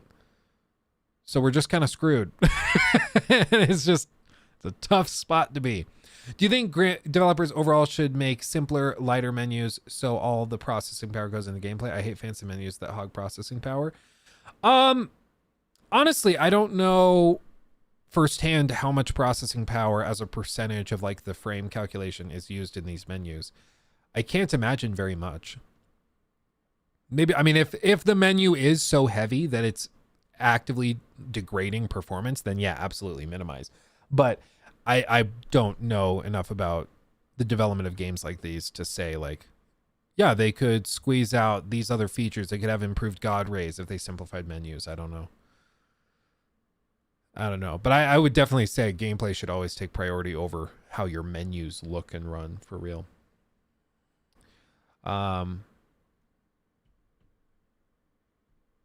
Yeah, it uses the PUBG font UI. Yeah. I can't stand it. It looks terrible. It's terrible. They got to fix the font. Sea of Thieves is boring. It's the biggest problem that this game has. Well, this is what I was kind of surprised at. I used to say and think Sea of Thieves was boring. And then my brother Jacob, who's probably in chat right now, he is like a Sea of Thieves fiend. And he knows all of the tricks, all the places to go to get all the quests. Yeah, there he is. He knows all of that good stuff. And so when you play Sea of Thieves with Jacob, it's like a totally different game. And I think it's a problem with Sea of Thieves either way, because it shows that there's a barrier to entry. Like, they need to make it more accessible, not simplified, not stupefied, but they need to make it so it's easier to get started and really understand the game and the process and the minutia of it. The questing has to be simpler, or at least easier to get into. I think a lot of it is this weird radial menu thing they seem obsessed with doing, where, oh, you pull up a map to look for where you need to go. And it's like, okay, we'll pull up this radial menu and then press this button to go to a different radial menu. The UI needs an overhaul, in my opinion. But I do really think Sea of Thieves can be a really good time if you have somebody that knows what they're doing to kind of guide you through it. Leo, Steffi keeps getting us to play Sea of Thieves in Discord. I get so bored every time. Really, it's a game that not everybody's gonna like, but when it works and when you get that rush of, oh my god, there's a brigadoon, let's go chase it down and try to steal all their stuff, and the adrenaline gets going, and then you launch yourself out of a cannon with a bunch of fireballs to launch it. It can be a really good time. The other thing with Sea of Thieves that makes it kind of tricky is that it has a very strange like session pacing. I don't know if there's a term for this, but basically in Sea of Thieves, every time you play, it's like a different encounter entirely. I'm trying to figure out how to like describe it. Because you have to go collect all of the cannonballs you need, all the wood to repair your ship, some food. You might need to do some fishing and cooking. You might need to go and get specialized cannonballs. You need to go and like, there's a lot of little stuff you have to do. And so it takes every session, you might spend an hour or two preparing to take on the actual thing you want to do in the game, which is like hunting the Megalodon or going and hunting other players and stuff. So it's not the kind of game where you can just pop in, play for 20 minutes, and then pop out. Or it really is a game where you need to sit down and be like, okay, we're going to play like 2-3 hours of this. It's like a whole thing. Like there's been times where I'll reach out to Jacob and I'm going to be like, Jacob, you want to play some Overwatch 2 or something? And Jacob will be like, yeah, I'm in Sea of Thieves right now, so give me like half an hour. Because it's not as simple as just getting out. He has to go back to the trading port. He has to sell all of the items, which you can only carry one at a time, by the way. And so you got to lug all of them back, run back to the ship, carry it back, run back to the ship, run back. Like it's a very sort of elaborate process. And so I do think that there could be some streamlining that would make the game more accessible for a lot of people, I think.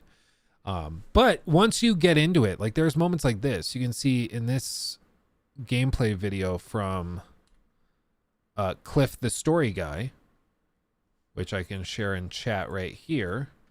Boop. They're hunting the Megalodon right there. It's like there's whole crazy encounters and things that you can engage with. Ghost ships, Davy Jones. There's tons, but I do think it needs some streamlining. Yeah, he was just waiting for the for it to charge and then repair. A lot of people misinterpret streamlining as like make it stupid, but I don't think you have to do that. I think that there's just little stuff that could be greatly refined.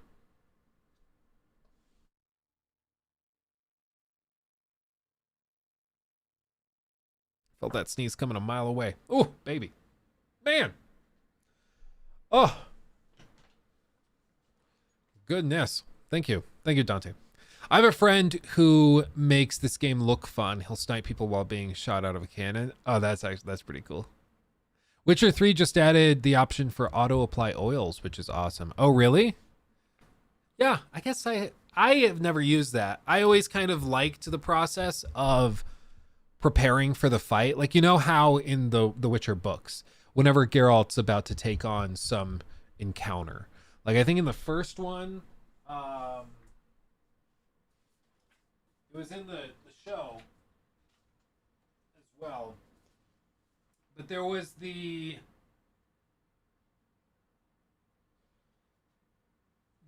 one story where they are going, and it's the girl who's transformed into a,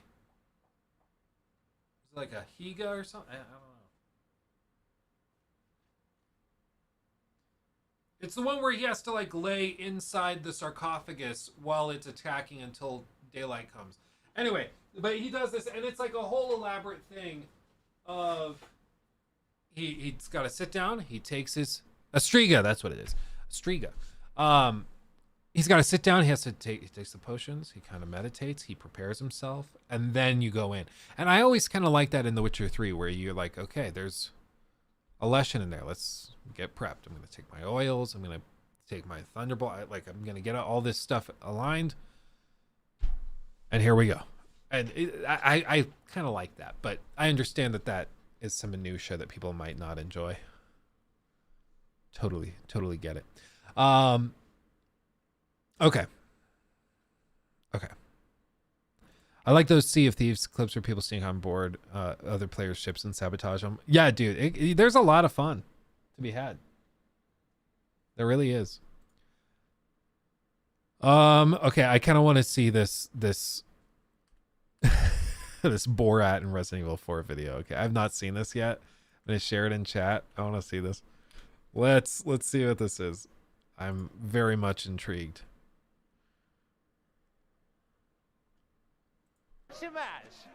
My name is Borat. I like you. I like sex. It's nice. These are Orkin, a town mechanic and a versionist. This is my mother. She oldest woman in the whole of Kusek. She is a 43. I love her. I love you. Dude, they did such a good job of this. Although Kazakhstan a glorious country, it have a problem too. Economic, social, and cult.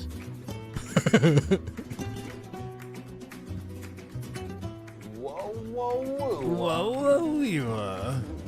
King of the castle. King of the castle. King in the castle, king in the castle. Have a chair, I have a chair. I am in a nest of gold. They have cleverly shifted their shapes. One of them has taken the form of a little old woman. What is the best gun to defend from a cult? What you see is what I've got. Come on and make my day. Bug. Oh, nice.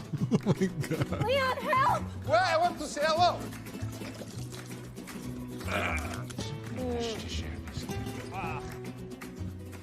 Welcome back in my town of Kusek. Since I returned, there have been much improvements. We no longer have a running of the cult. It's cruel. We're Christians now.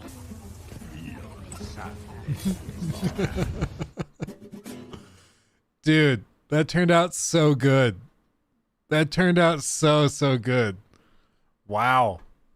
It is not easy to cut something like that together. Like, at all. That's very, very tricky. Getting all the perspectives right, the FOV has to match. There's a lot of little details. Otherwise, it doesn't work. And man, that was masterful. King in the castle, king in the castle. Wow. Very nice. I think I have one of his...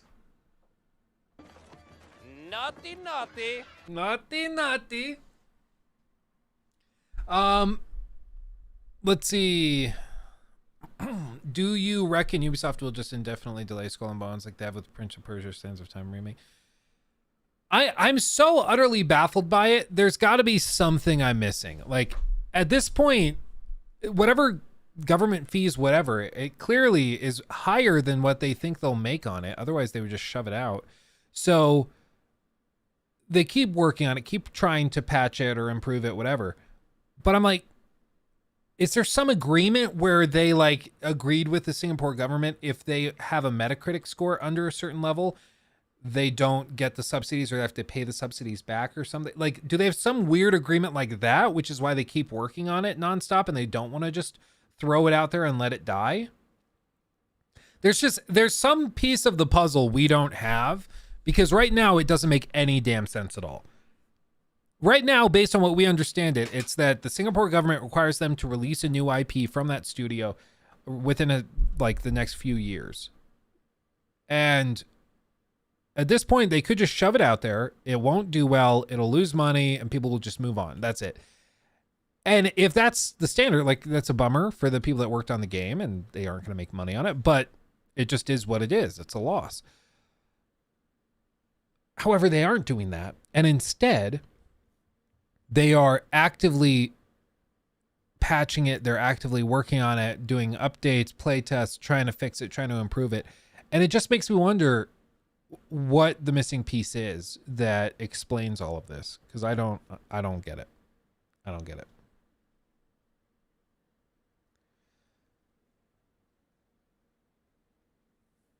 I don't think a government agreement would have a clause based on Metacritic scores. I say there would be a clause like sell X million units or something. Yeah, maybe.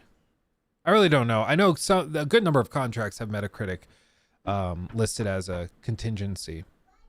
Hello? Hi? Hello? Yeah? Oh, really?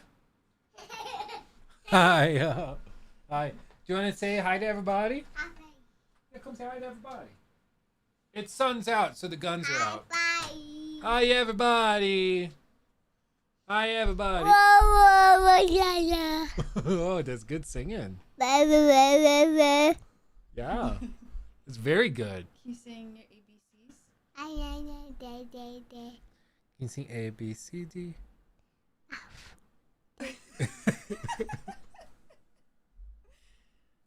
Lachlan, we count to 10. Can you count to 10? 1, 2. 3. What's after 2? 3. 4. What's after 4? 5. What's after 5? 6. What's after 6? 7. 7. What's after 7? 8. 8. What's after 8? 9. 9. And what's after 9? 10. 10. Yay. Okay, bonus points. What's after 10? 8. 8. Oh, you go back to 8 after 10. Oh, yeah.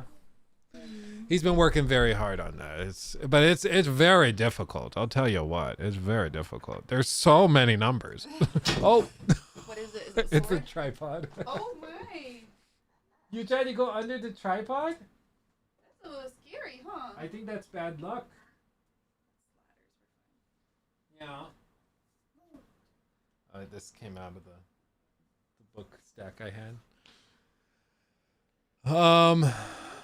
Sounds like the Danish number system. Yeah, basically. Lachlan just said Skull and Bones will be 9 out of 10. Well, he said 9, 10, 8. So somewhere in there.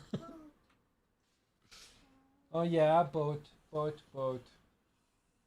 Boat. Boat. Boat.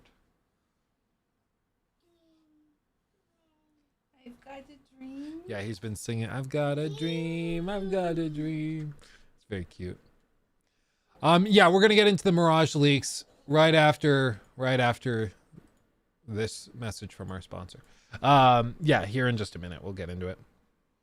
Ubisoft Cemetery keeps growing. Rayman 4 Beyond, Good and Evil 2, Prince of Persia, 2 games already. Splinter Cell, Skull and Bones. What's next? Yeah, they just can't figure it out. They really can't. It's a little amazing, but they really can't. It's just baffling. Yeah. 5. Good job. Good job. What are you guys gonna go do? I don't know. You don't know? We were gonna go somewhere, and now I'm just fat and lazy. Oh my god. I'm sorry guys. It's very loud.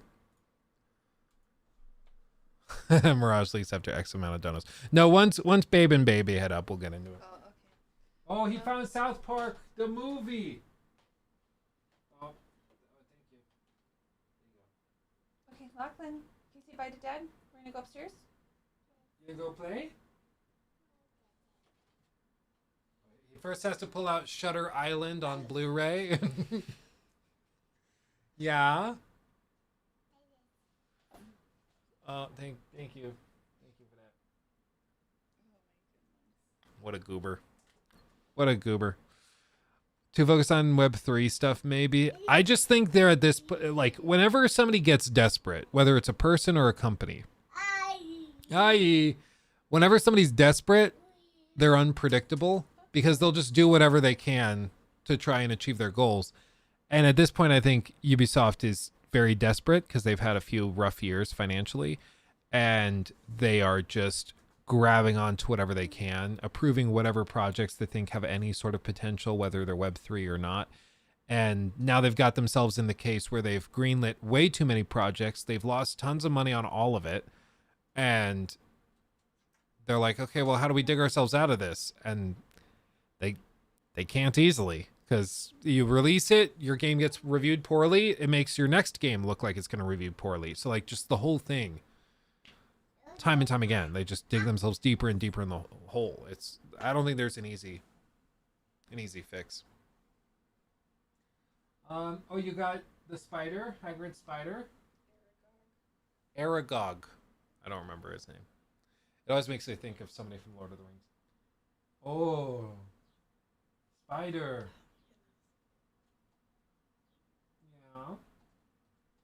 He's been doing that too. He like kind of waddles back and forth. It's his new thing. Ubisoft now focus on getting Far Cry to Far Cry 10,000. I think they're more just like shifting, and all of their efforts going to go into Assassin's Creed. Everything's just going to be like pouring into that. ABC's, yeah, he can, if you point to a letter, 95% of the time he can get the letter right. He knows what letter it is. He can't really count like A, B, C, D, E, F, G. He doesn't know the song. But if you point to like a B, he'll show you like, oh, B. He hasn't really associated what they mean. He just knows what that letter is. Oh, Lachlan, what is M for? Ma. What's D for? You're just saying D.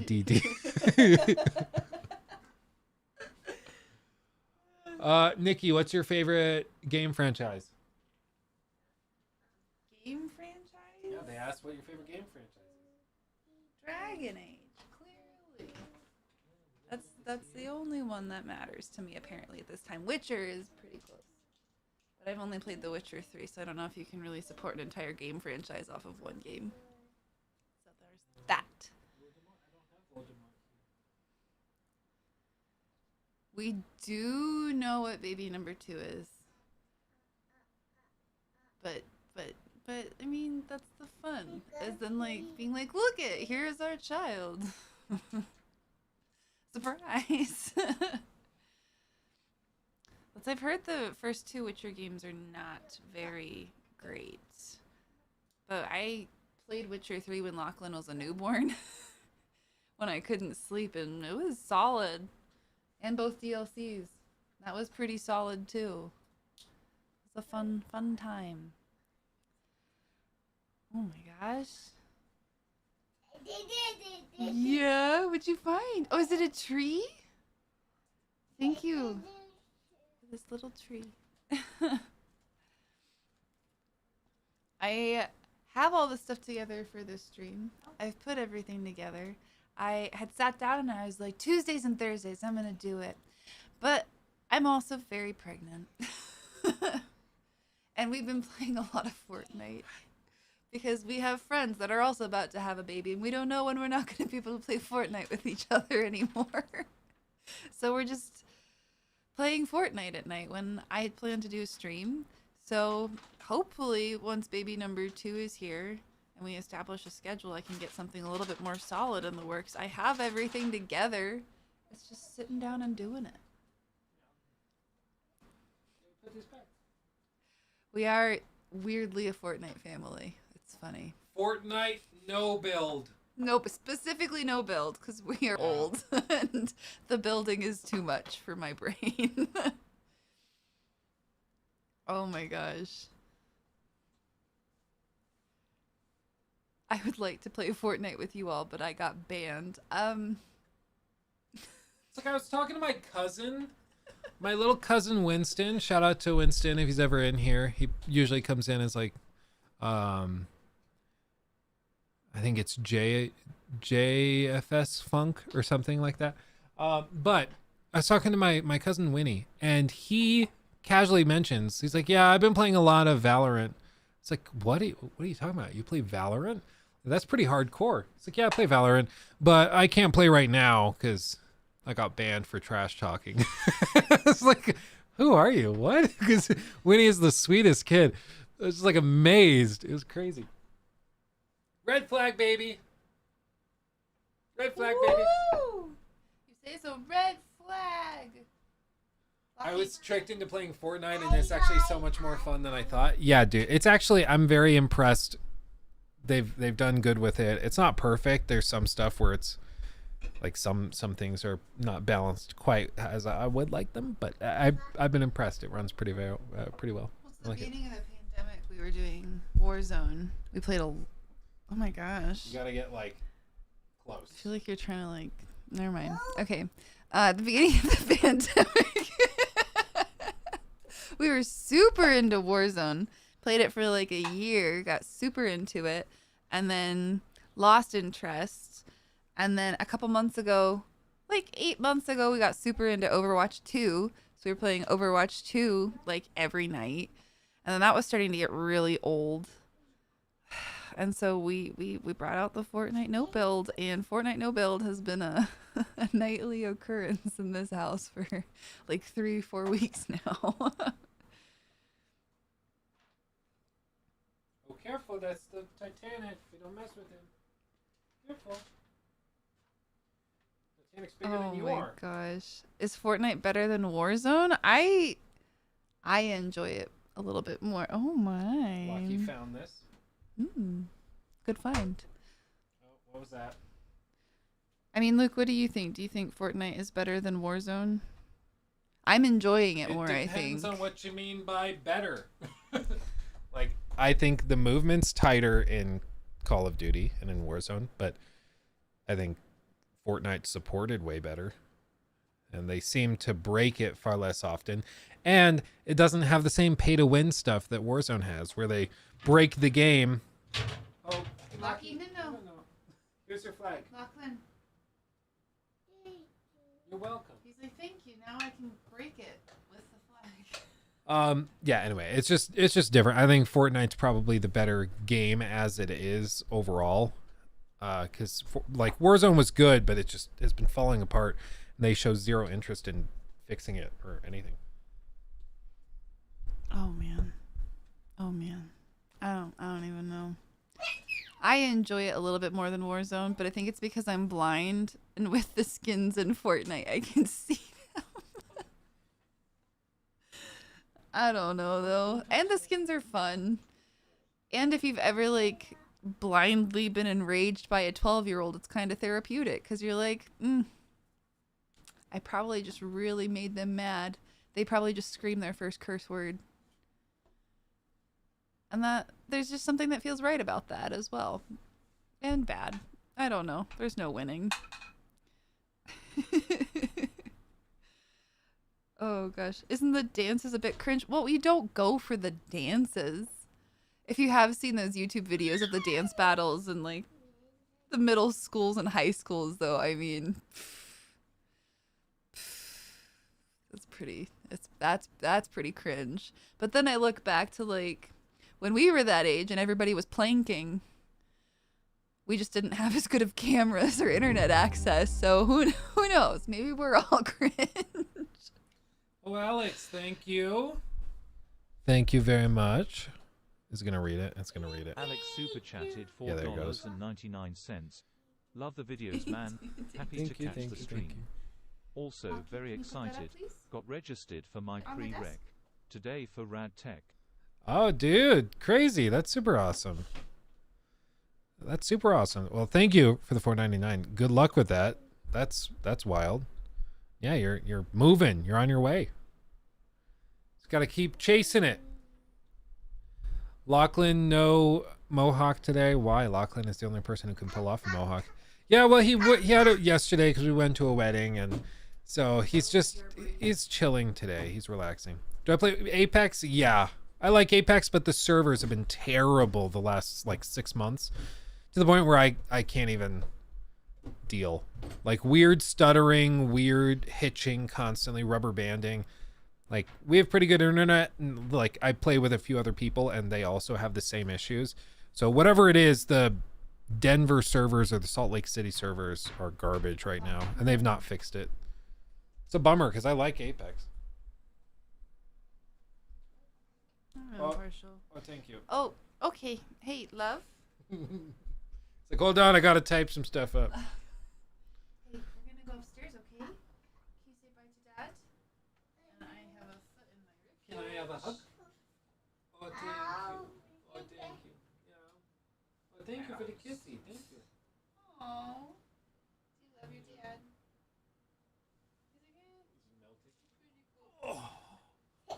Oh yeah.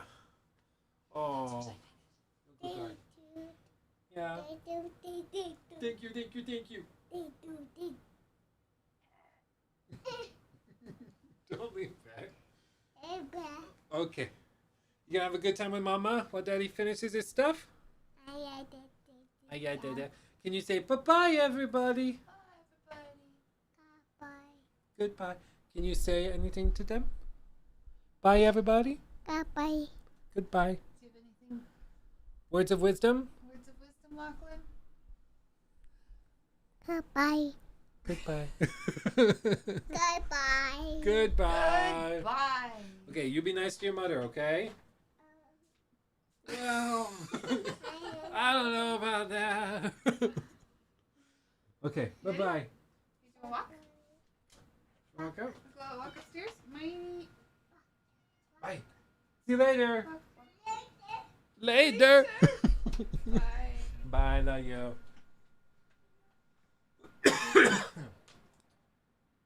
Peace. Oh, what a goober. What a goober.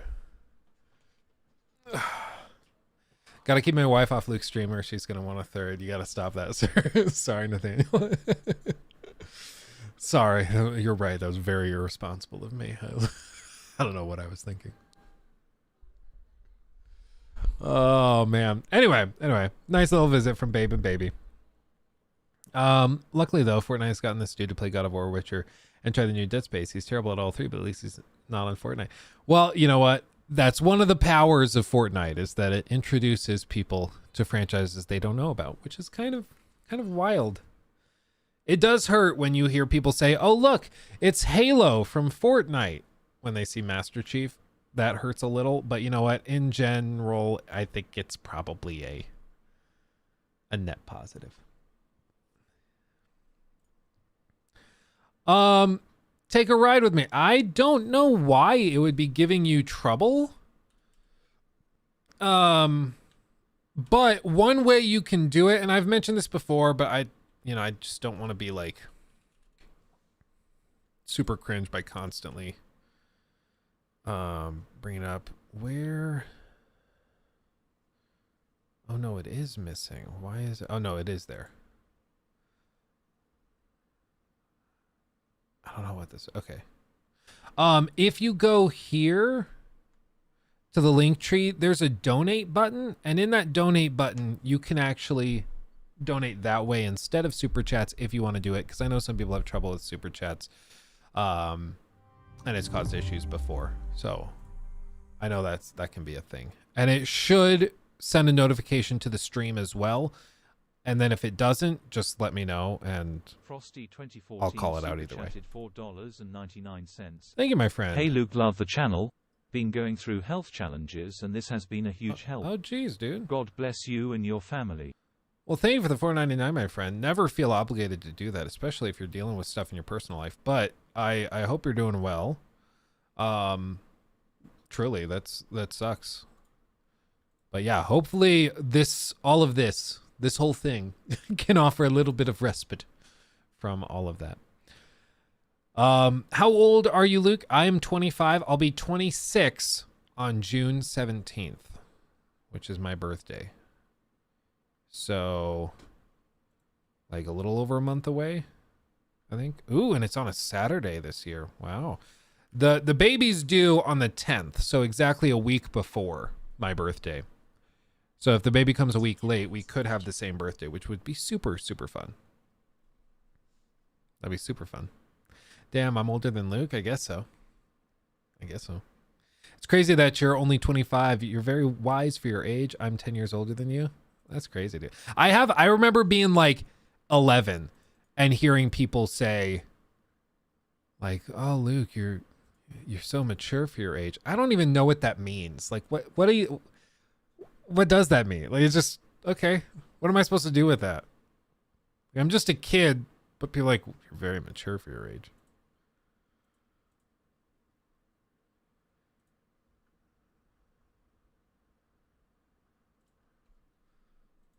You know, I understand it's like, it's meant to be a compliment, which I'm not saying it isn't. It's like, yeah, no, most kids your age are freaking stupid. So you're not necessarily like that, which I can appreciate, but it's, I remember being like a little kid and just being like, okay, like, I don't know what I'm supposed to do with that.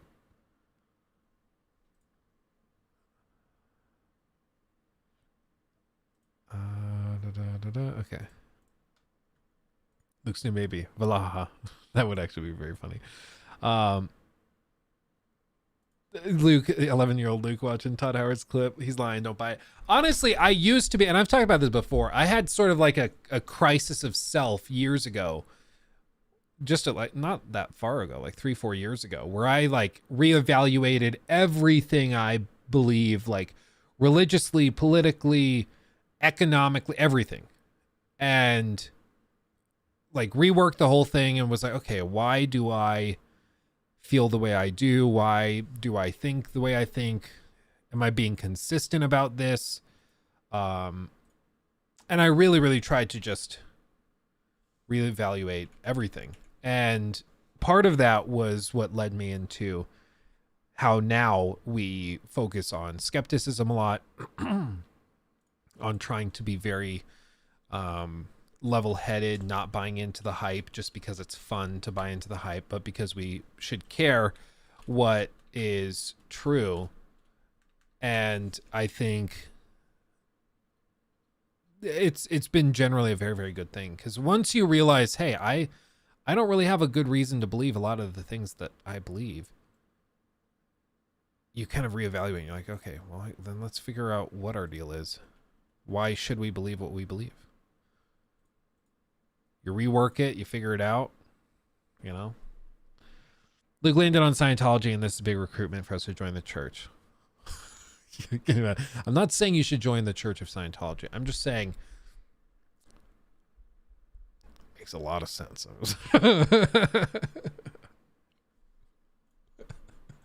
Oh, dude, can you imagine? I don't know. And I understand, like, nobody really enjoys popping into a gaming stream and then hearing talks on religion and politics and stuff, which is why we don't go into that. Okay. Like, we just don't. Occasionally we'll go into diatribes. We'll talk about Scientology. We went on a deep dive with that because we were talking about like a vacation I took to Clearwater, which is like the headquarters of Scientology right now. So sometimes we'll get in a little diatribe about that, but in general, I try to steer clear and just focus on the gaming stuff. The one time that's changed and that's different is in the members only streams. In the members only streams, I kind of feel like if you're there, you're probably like, you're a G. You know, you're cool. You're not gonna try to cut stuff out or like, you know, I feel less pressure to keep super on a tight and narrow talking point track, you know. So in the members only streams, like I told you guys at one point about in the members only stream about the stalker situation. Nikki and I have been dealing with a stalker who has an arrest warrant out for his arrest and stuff I don't normally like chat about in public. But if you're a member, you can come into those streams and we talk about those. I do got to do another one of those. Maybe we'll do one of those this week. I think that'd be good. Manuki, thank you. Thank you. Menuki super chatted $6.57. Really like the calm energy of your streams. Some games like Bot W, Top K feel a bit lonely, so I have you running by the side. You ever get that feel? Oh yeah. No, I have my own set of things that I listen to and do when I'm playing games like Tears of the Kingdom or Breath of the Wild that are a little more chill. So I totally get that. And I'm humbled that you would choose to chill with me during those games. I love that.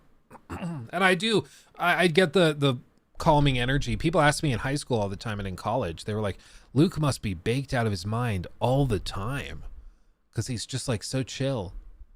And like, honestly, I don't smoke. I don't do any of that. I just have never really been interested in it. I don't really like the way it makes me feel. I just am naturally kind of chill. I don't know why. I'm just naturally chill. Drugs are bad. I'm good. I was baked, but that was unrelated. I'm just naturally chill. So, you know, I see those videos of who's the guy? It's Quebble Cop. Like, listen to this guy, okay? You're about to like have a stroke in real time, okay? He seems like I've listened to Quebble Cop on podcasts. Like, he went on PKA and he was actually very interesting. Like, he's a super, super sharp guy. So I don't think that this is how he normally behaves. He's just got this YouTube personality. But like, just listen to the crazy like energy and how he does this. There's a reason I don't do my videos like this, because it makes me feel like I'm gonna have a stroke. Today, we will be stealing YouTuber supercars in GTA 5. I managed to sneak my way into a secret online server which has all the YouTubers on there. Last time we hunted them down, and today we are stealing their supercars. Our ultimate goal is to steal Mr. Beast's supercar, and because it's Mr. Beast, if we cannot steal his car, then I need to give Mr. Beast $10,000. Now quickly, drop a like and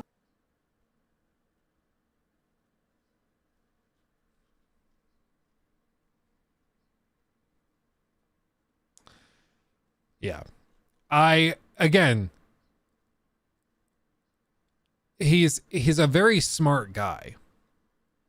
He's a sharp guy. Listen to him on PKA, Quebble PKA. It was actually, I think he was on when they talked about wings. And he actually had some really, really good insights. Let's see, it's all just the wings boxing stuff. But anyway, Quebble Cop is a very smart guy. It's just his content, he makes it for actual 12-year-olds. And so it's just like, hey guys, today I'm going to be talking about the Mr. Beast car. And if I get a $10,000, and I'll be shamming up my urethra. Here we go. Let's go. And it gives me a headache immediately. Anti-Luke energy. Well, I want you to like come in here and be like, okay. But I know sometimes, honestly, I'd probably be a better streamer and YouTuber if I was more like that. I think so. Oh, but then I'm 35 years old. Yeah. Well, I think there have been a good number of like sponsors and stuff who like specifically come to me because they're like, yeah, you're chill. You tend to appeal to a slightly older, more mature demographic. I'm like, yeah, no, there's a lot more 12-year-olds on the platform. I mean, just look at I Show Speed. Like, his entire audience is 12-year-olds. Same with like XQC. But I just don't think I can turn my brain off like that. I just don't think so.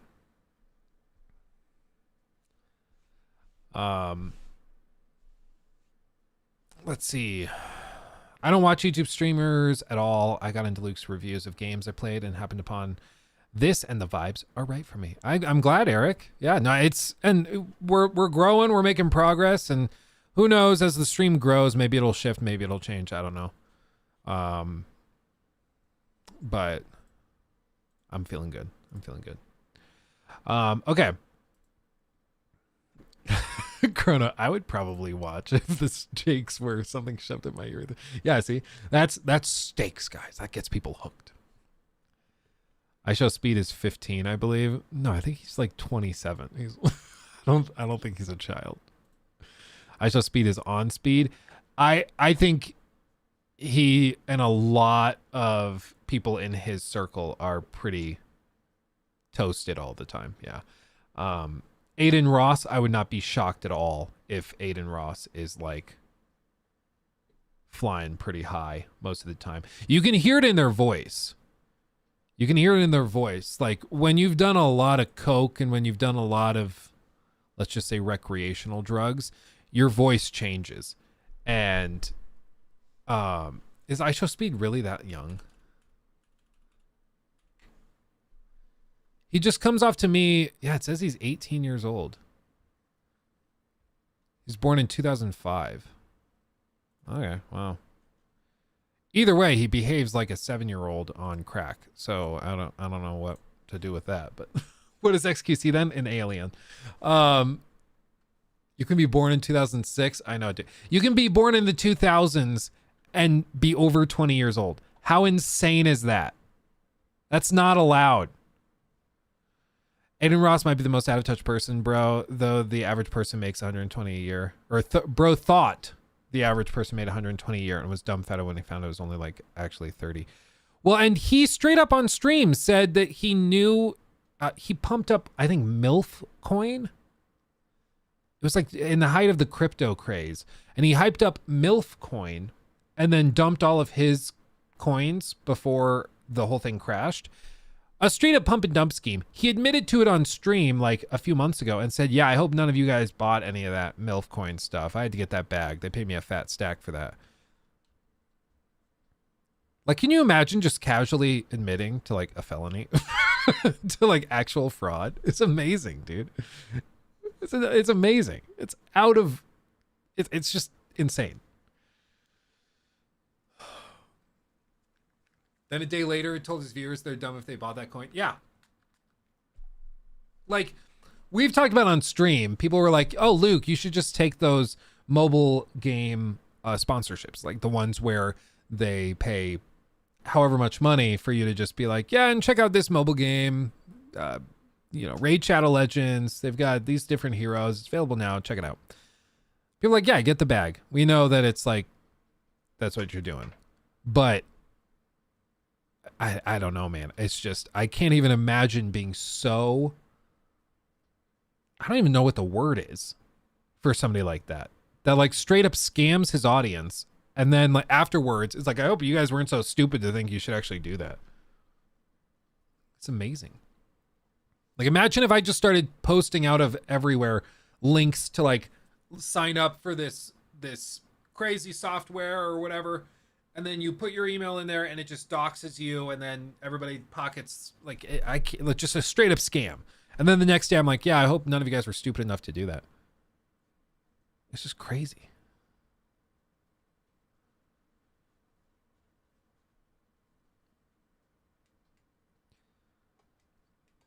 At least I don't have to get to hear you. Or at least I don't have to hear you about getting the new buzzer to shave your balls is a silver line. Oh yeah, the Manscaped things. Well, we did a Manscaped. I think we've done a couple actually. A couple of Manscaped ads for their like beard trimmers and stuff. And I like their stuff. I love the Manscaped products. I really like them. They're very, very nice. But they are funny. Some people like really go at it.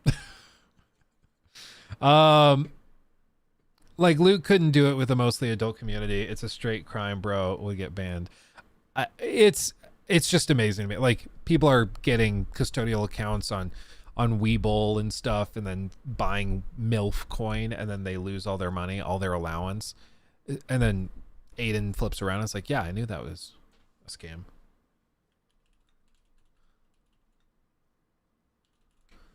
But yeah, totally out of touch.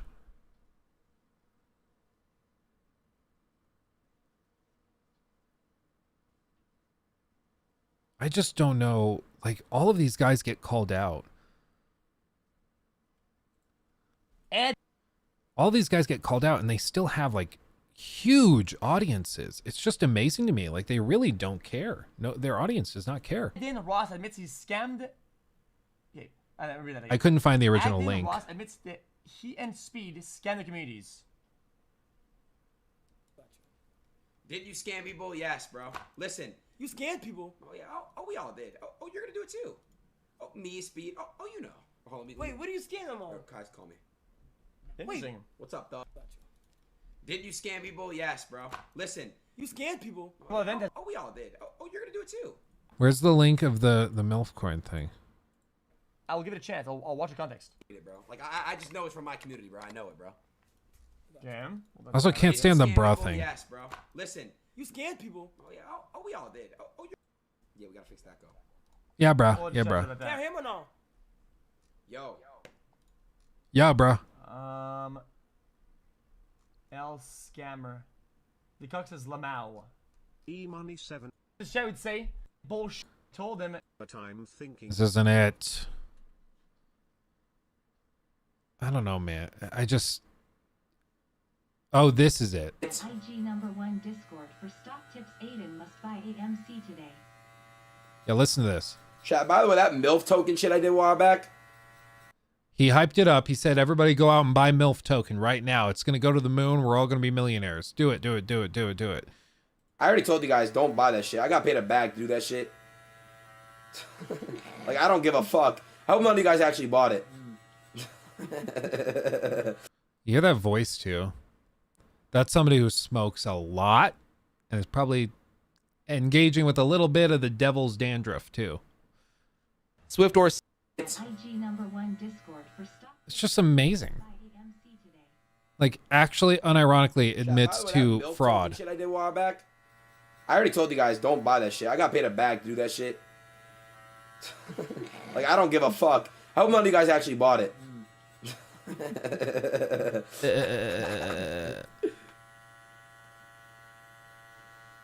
is there any way you can help me out? IG number. No, it's so to be clear, Eric, it is possible to just have a voice like that. It's true. But you can watch videos of him from like a few years ago and his voice is not that severe. So it gets worse. The other time you can hear it is like testosterone and like steroids and stuff also screws up your vocal cords. We have some family that are bodybuilders and stuff, and I talked to them about it and they're like, oh yeah, no, you start a cycle and it changes your voice. It makes it like really grainy. It can have a similar sound as if you're like smoking a ton, basically. And actually, I think it was Nick Merckx. Somebody did a comparison of Nick Merckx from like 2000, I think it was like 16 or 2015, something like that. And they compared his voice from then to his voice now. And his voice now is like, hey, yeah, listen. I can't, it hurts my throat to do. But it's way more gravelly. And it's, who knows? Maybe it's because he smokes. I don't know if he smokes. Maybe it's because of TRT. Maybe, who knows? But it does affect your voice. It's just funny. If Aiden Ross is sober, I'm a monk. That's what I'm saying, dude. Like, you really think somebody like him making millions of dollars is not going to just be snorting it? Like, come on. Okay, anyway, let's shift. Let's shift back to this stuff. Back to the core topic. Okay? Because like I said, we're going to be talking a little bit about AC Mirage. And after this, we'll probably wrap up the stream because I have to play a game for review on Thursday. I just got it.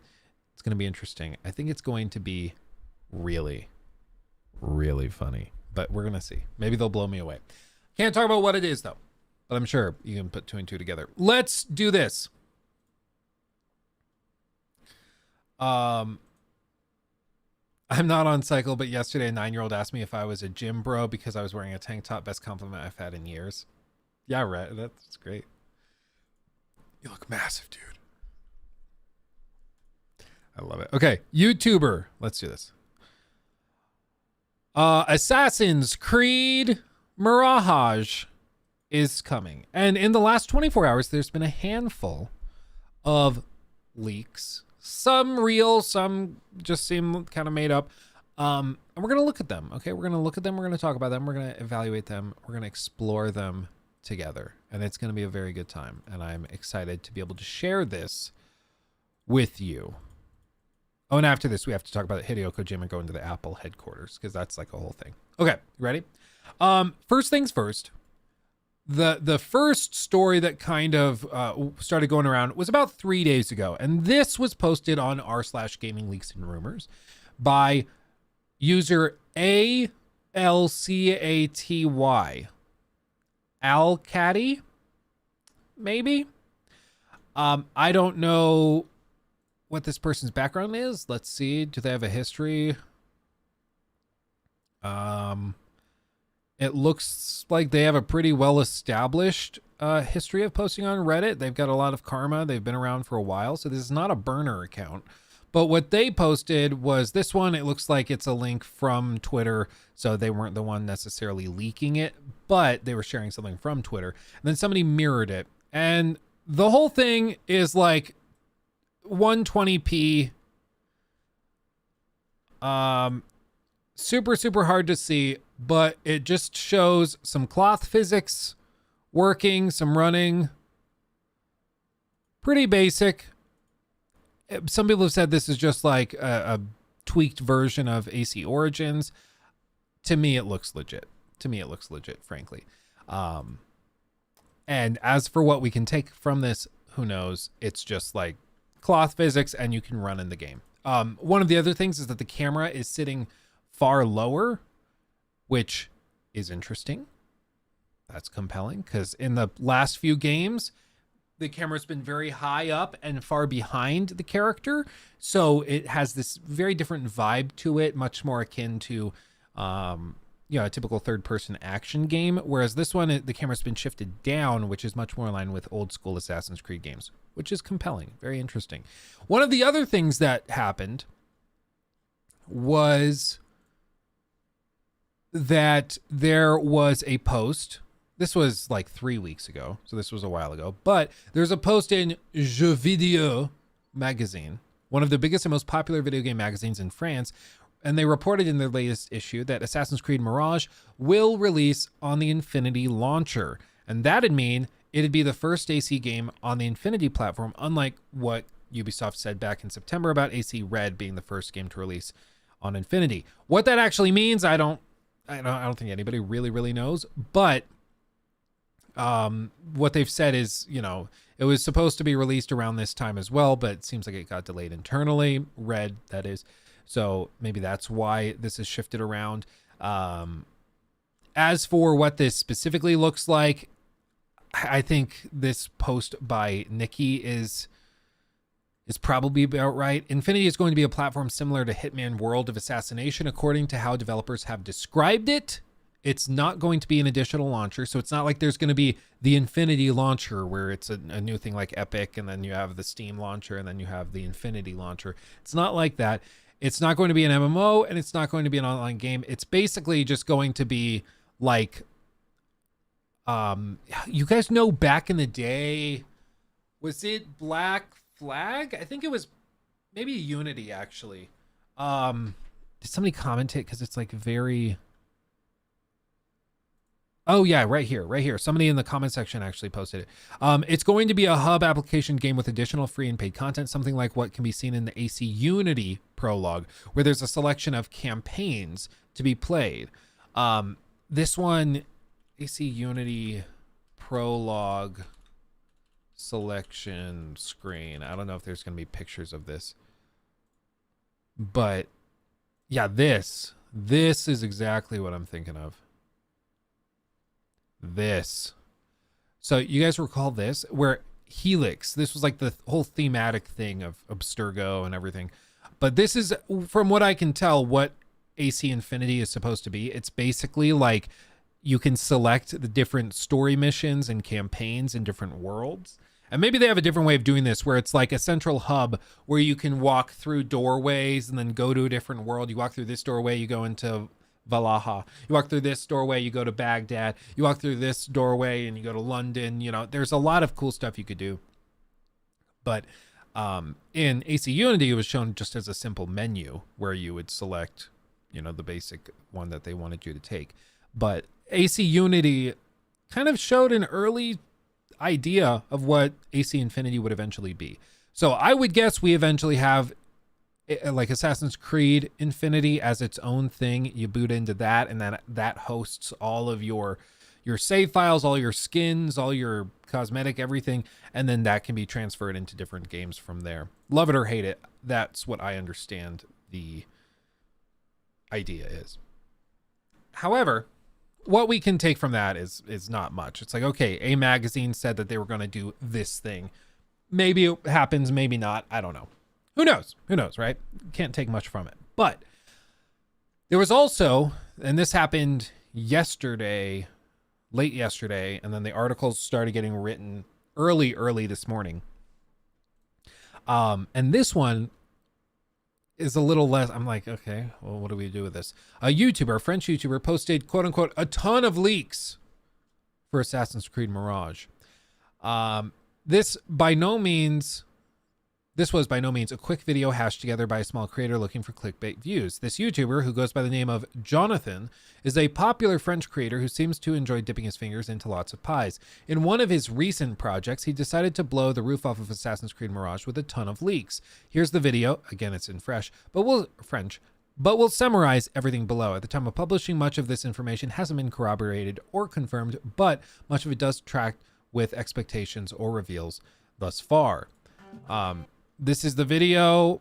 Jonathan, 183,000 subs. The video was posted 6 days ago, but it's only just now making the rounds because apparently it was only recently translated. What this means, I don't know. I'm not familiar with this guy because obviously I don't speak French, so I can't verify any of this, but they go in and they describe a lot of this. So it was stated that Mirage's map is around the same size as Paris in Unity or London in Syndicate, which isn't by any means a tiny environment. Like many other games before it, it was claimed that Mirage will open up in one location for the introduction, then port to the main map for the core of the game to unravel. That's what I've heard. That's what I've read as well. Okay. And honestly, saying it's going to be the size between Unity and Syndicate is a little varied. Unity, I recall being a pretty small map when all is said and done. Syndicate was a lot bigger. So it seems like that's just a good way to cover it. Like it could be small or big is basically what Unity or Syndicate is like saying. It could be smaller or it could be bigger. Okay, dude, that's helpful. In the video, Jonathan explains that the story opens up with Basim in his home city, performing a heist that ultimately goes wrong, forcing him to leave and migrate to Baghdad, where the vast majority of the game is set. In true Ubisoft style, there will reportedly be a series of targets spread across Baghdad that occupy their own region in the game. Makes sense. This is also something that I've heard people just like guess is going to happen, because this is like pretty standard as far as game stories goes, but maybe this is the case. I mean, who knows? Who knows? The danger with a lot of this is that a lot of this could just be made up by somebody who's familiar with the game, who's familiar with the topics, and can just kind of guess on some stuff. These targets make up the core of the story, with players needing to gather information, hunt them down, and rid the city of their presence. It'll take around 15 hours to complete this story. 15 hours, again, they've said many times that this is smaller in scope, that this is not supposed to be a big 100-hour thing. So saying it's 15 hours, okay, interesting. The big thing with this is if you're going to make like leaks and predictions and things, I am expecting there to be some novel ones, because if all you're going to do is like leak information, there's going to be a start menu, and you'll also have the ability to turn subtitles on and off. And then you can also go into the settings menu and toggle rumble effects on your controller. Like that's not helpful, right? It doesn't give anybody anything. It's just useless. And some of this, what he's saying, is not very helpful. It's not novel. All of this is something that you would expect, or you would be able to just guess if you're familiar with the game. Not to say it's not true, but it's simply to say that it's just not novel. It doesn't give us anything to work with. It's just stuff. It's just saying stuff. They go on. In terms of new features or revisited ones, let's see what he says here. It said that Mirage does have a huge focus on stealth. We already know that. To the point where Basim is very weak and must rely on tactics or gadgets to gain the upper hand. That's a little more interesting. He's weak, so you can't engage face-to-face with physical hand-to-hand combat. Maybe they try to explain that by way of something narratively. Maybe he gets ill. Maybe he's injured early in the game when the like heist goes badly or something. And so now he can't engage with that. So he has to learn how to just be totally stealthy. Or they just kind of are like, yeah, no, he's weak. That's it. Who knows? We'll see. This is a novel prediction here, though, or a leak. This one is actually relatively interesting. As far as I'm aware, we've not heard anything about this. So this is one that is genuinely interesting. There's, according to the video, a 4-tier reputation system that makes the world tougher as the player becomes more notorious. And the more accomplished and infamous Basim becomes, the more equipment he'll unlock.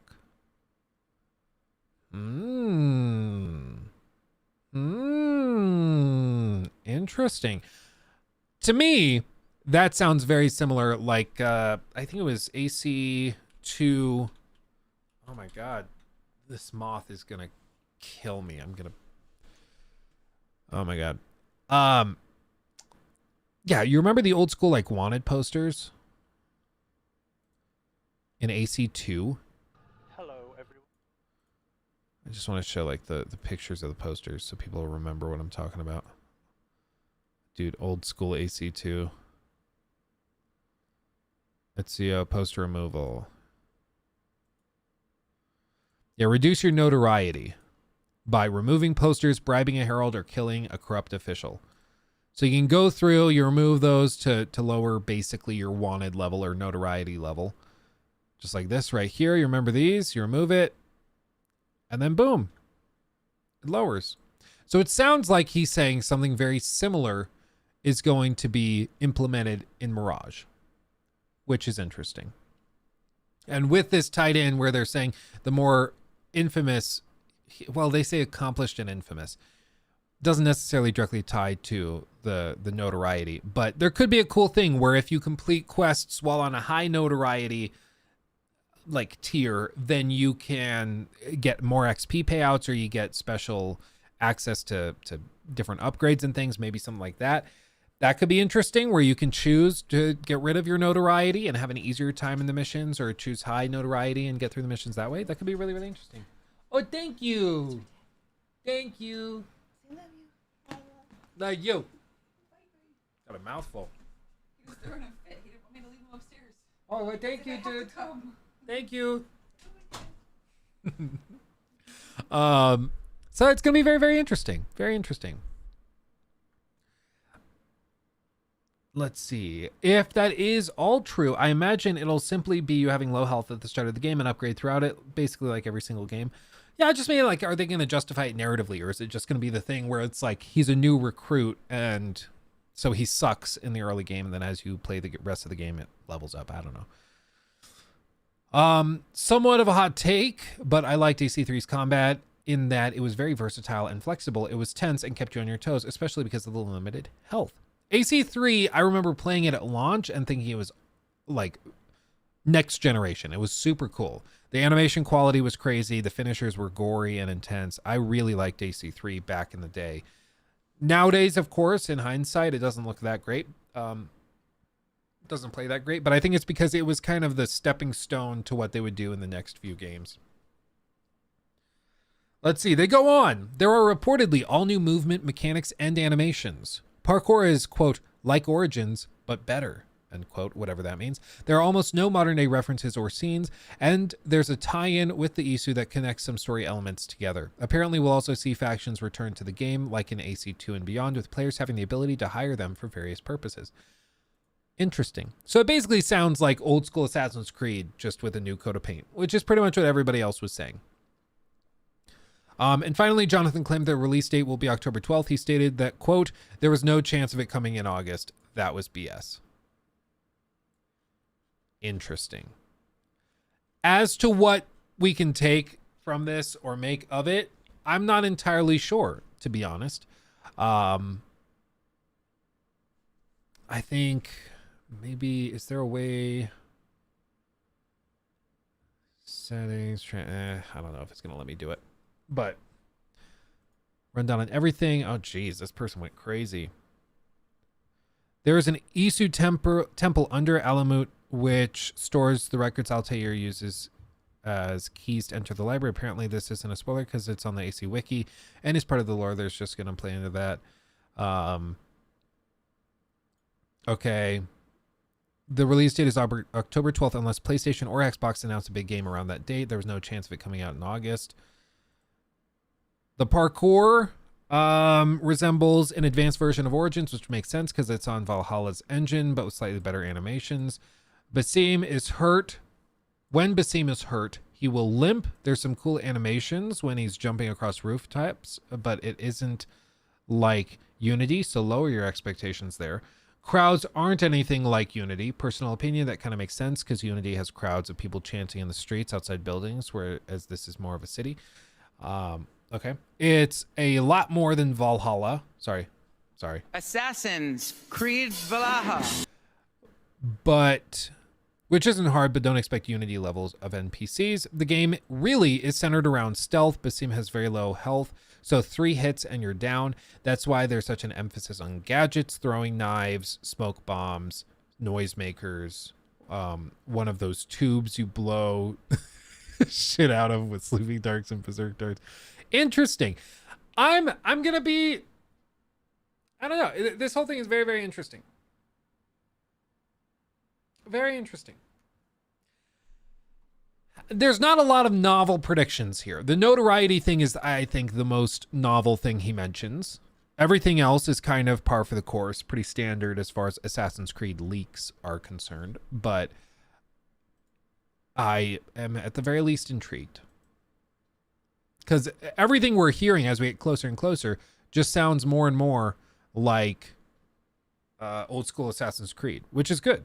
And who knows, if this really does review well, if it gets good scores and if it sells well, I mean, you might see them quickly be like, within a week or two, they might come out and say publicly, we're working on another one just like this.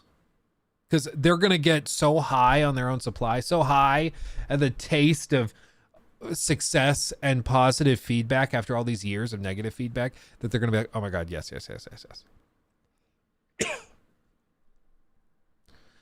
Ubisoft says they're releasing 8 games before March 24. Who wants to bet only 3 will actually come out? Yeah, man. They just got it. They have all these games in this like middle processing bin, and they just got to dump them. They just got to get it out, start from scratch, move on. Because some of these games have been in development for like a decade. Beyond Good and Evil 2, which is still somehow in early development. Or, you know, Skull and Bones. It's amazing. Just dump it, start over. Or dump it and move on. Do something else. It's just amazing to me that after 10 years, they're like, oh, well, we're eventually going to figure it out. Not many games are in development for 10 years and then end up really, really good.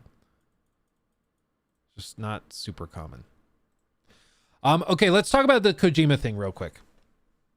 Let's shift and talk about this. So, Hideo Kojima. Let's see, DS2.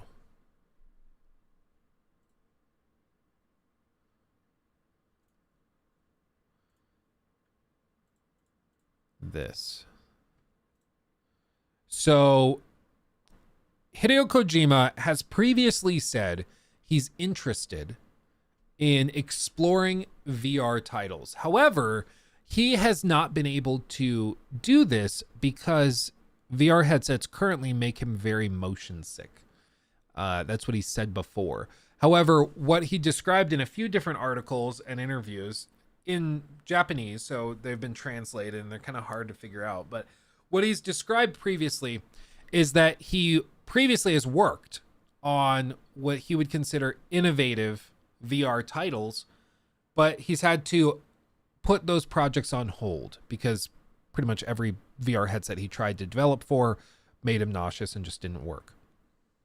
Now, interestingly, something was just spotted as having happened by a very reputable journalist who works with Bloomberg. What he said is that Hideo Kojima, creator of Metal Gear Solid Death Stranding, has been spotted at Apple's campus over the past week. So this was posted May 18th. So being spotted in the last week would mean like probably a week and a half to 2 weeks ago. Interesting.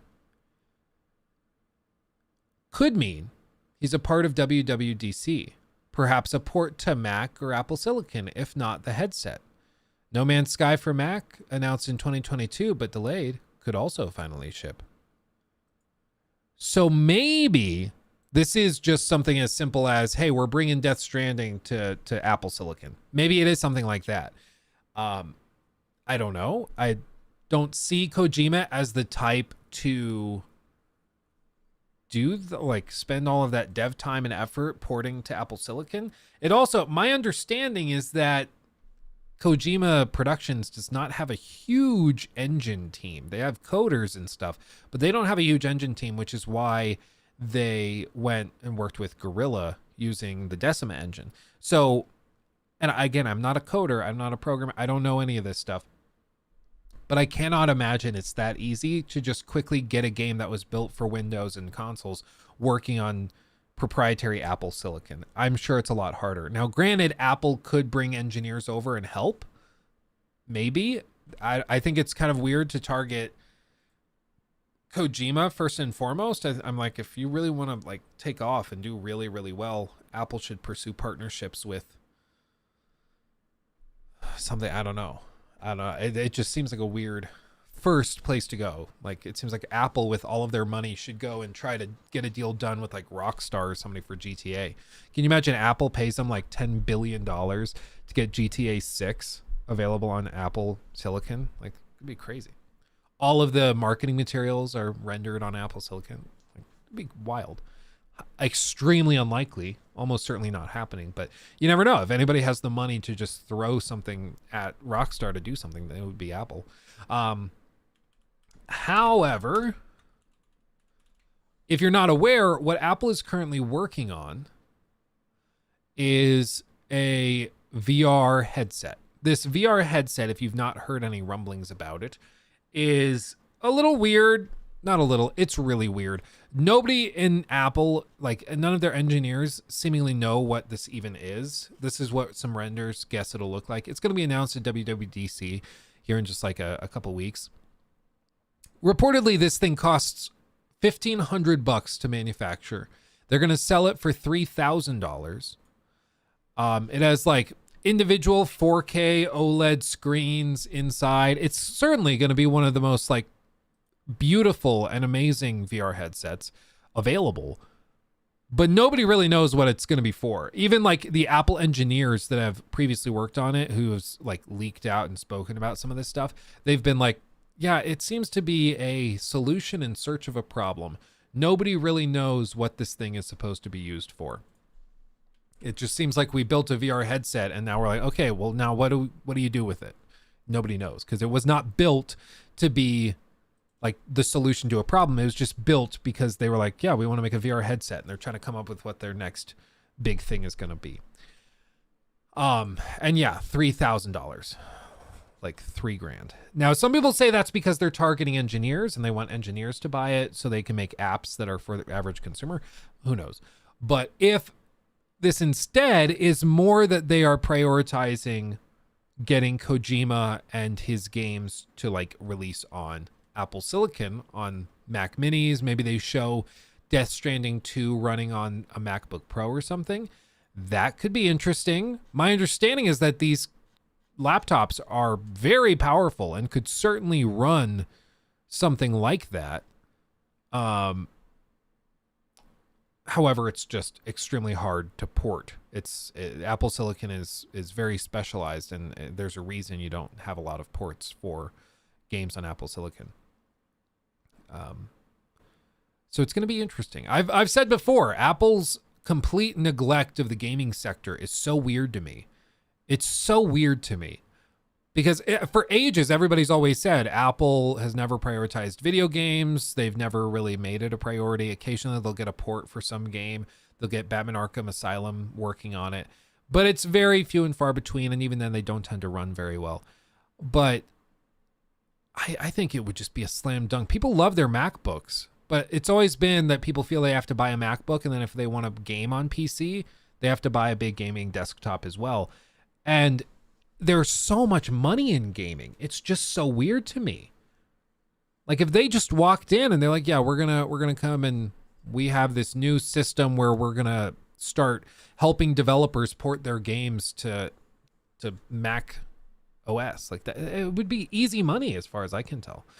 It's because the graphics API metal sucks hard. I've heard there's a very good reason why it's not why it's not easy. Like it's their computers are built on a fundamentally different architecture, on the ARM architectures, and it's just a totally different thing. So it's not easy to do. But again, if anybody could get it working, it's probably Apple. And it just seems like such a huge point of neglect for them. It would be so easy for them to just put like a team on it, build a team around porting this stuff over and building out a platform for it. Because I'll tell you what, right now, I've got that big gaming laptop and I like it, but it's huge. It's clunky. I pull it out every once in a while whenever we travel or something, but it's big and clunky. But I love using my MacBook. And if I had the ability to buy like a MacBook Pro and I was able to just like play some games on the MacBook Pro, I would greatly prefer that. Because as a MacBook, I think MacBooks are just better laptops, but they can't play games or anything. So it's not practical for me to own like a really high-end, nice MacBook. But if they fix that and if they got it so stuff was ported, that would be very compelling. But I mean, all this might be beside the point, because it might honestly just be that Hideo Kojima is working on a VR game. He could be working on a VR AR game with Apple. Maybe he's going to come out during the WWDC thing and announce that he's got a new experimental game that he's put together. You never know. Imagine games by Apple would be Nintendo quality, I imagine. Maybe it's just making games and then software and hardware is a very different thing. And Apple recently has not, I don't know, they've not impressed me a lot. But what Kojima's doing here the last like week and a half, if he's just being there, I think he's probably having a few meetings, but more than anything, I think it would make sense if he was filming something. They have their like film crew there and they're going to film his little portion of an announcement video or something. But the point is, he's at the Apple HQ, and that's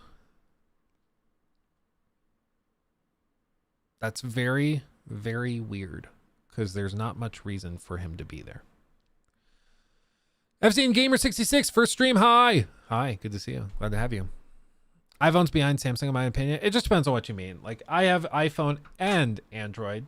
I have an S22 Ultra and my iPhone. I use them both every day, and they're both good at different things. They're just different. So I don't know if there's a right answer, but I will say I've been very frustrated with Apple's lack of innovation. Siri is god awful. And then on the Samsung side of things, they got to get rid of the curved screen. I'm sorry, but the fact that you can't use glass screen protectors nowadays is just amazing to me. You got to go back to flat screen. I paid more for just a flat screen. Just do that on their high-end flagship stuff. I would love to just play PT. I can't believe I missed it. Yeah. Maybe one day they bring it back, but I think isn't that owned by Konami? Isn't PT owned by Konami technically? I think so.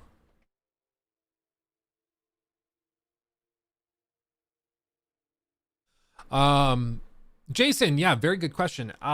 Before we wrap up, yeah. So Wednesday is the Sony showcase thing. I believe it's in the afternoon for me. I think it's at like 2 p.m. So normally right as we're wrapping up the stream is when their stream starts. So what I think we're going to do is on Wednesday, we won't be streaming in the morning like we did today. What we'll do is we'll start the stream in the afternoon, and we'll co-stream the event and watch it together and have a really good time. It's going to be interesting. And so we'll do that. And then Friday we'll have the podcast and we'll talk about what we saw and all of that stuff. It's going to be really, really good. And I'm anticipating a lot, because everybody that knows what they're talking about with this event is saying, buckle up. They're going to have a couple of bombshells. So it's going to be good. I don't think that they have been sitting on doing an event for 2 years without good cause. I think they've been waiting to have something worth showing, and they're going to try to blow people away. And yeah, Pranav, it's or Praveen, what it is, they have these curved screens which are super super cool. They curve ever so slightly at the edges. And they're super awesome, and they make it look, when you're looking at the phone dead on, it looks like there's basically no like borders, right? Like it's super cool. The problem is though, they have like white dome glass screen protectors, but they don't work very consistently, and they're super expensive, and they crack super easily. Very, very fragile. So the only way you can use the screen protector is if you use, like consistently, is if you use one of these film ones. And I personally can't stand film screen protectors. I greatly prefer the glass ones, and that's why I like the iPhone, because it's just a flat piece of glass, and then you just put the flat piece of glass screen protector on. It's super great. What is the last good iPhone? I remember when they first announced the iPhone 5. That thing was awesome. That original iPhone 5, it was super thin. It was like minimalistic steel, everything. That I remember my uncle got that phone right as it came out, and it was badass. It was so cool.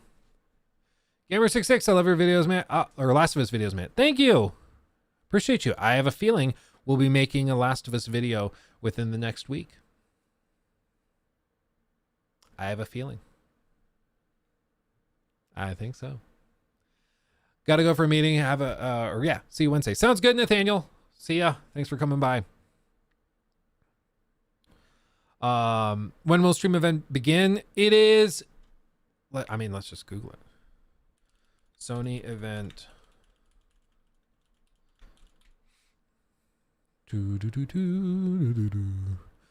It is Wednesday, May 24th, 1 p.m. Pacific. Yeah. So this, notify me in 2 days. So it'll start at 2 p.m. for me, which, just to put in perspective, it will start on Wednesday, 1 hour from now.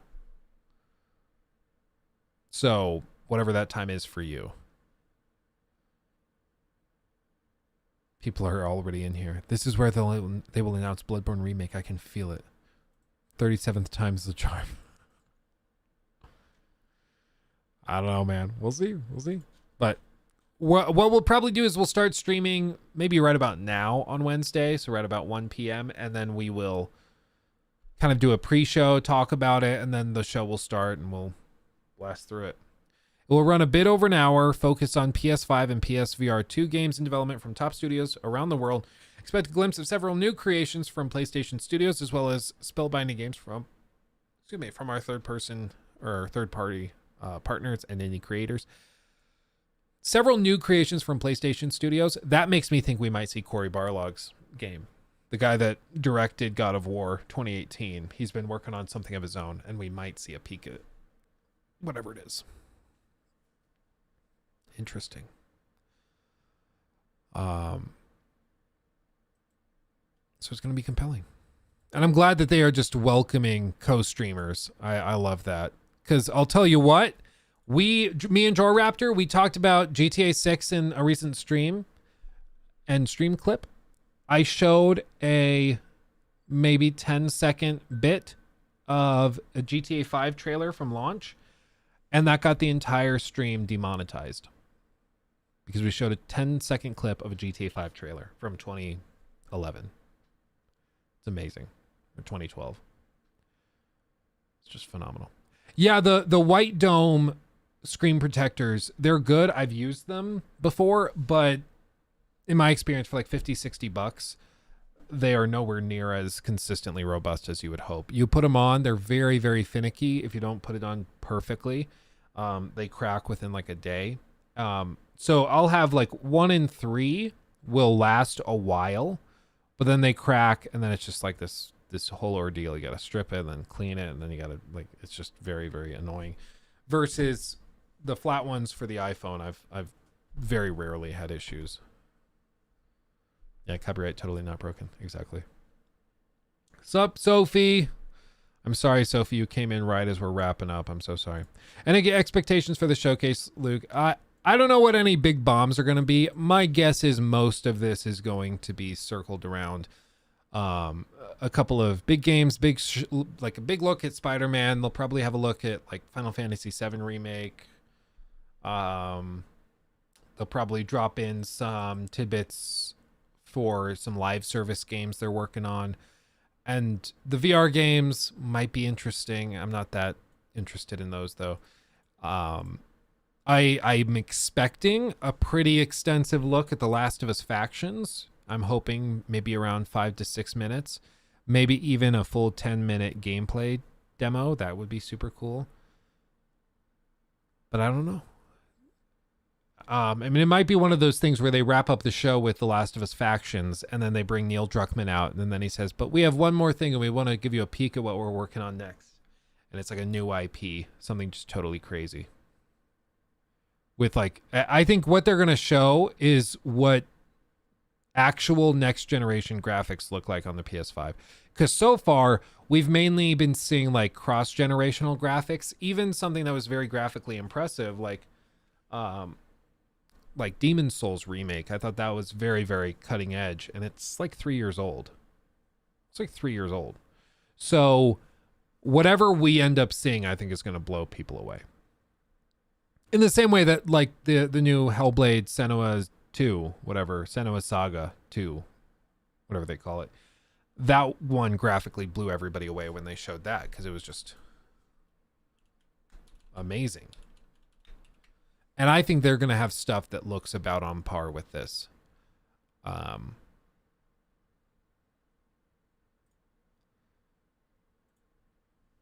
remember this? This one graphically is just ridiculous.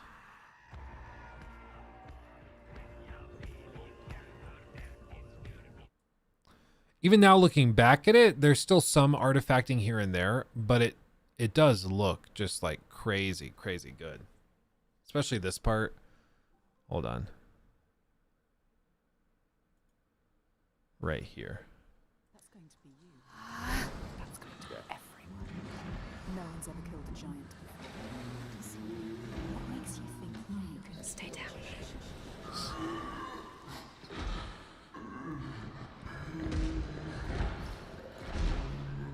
Those whose eyes are clouded by fear are besieged by the ghosts that haunt them.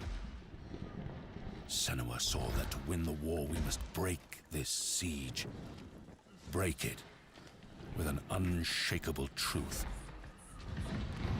Break it with an impossible feat. Get ready, it's about to start.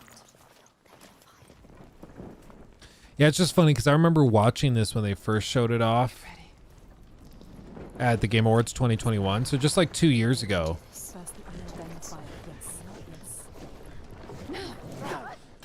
Yes.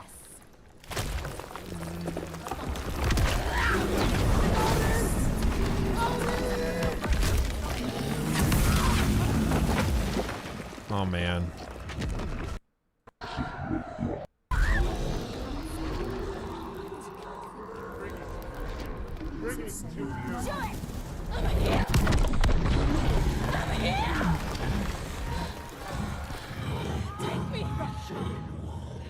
Oh baby.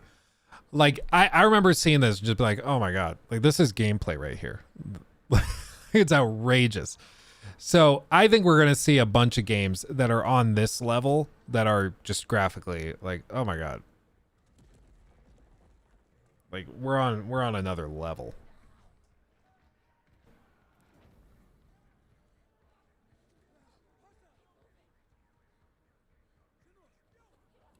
Man.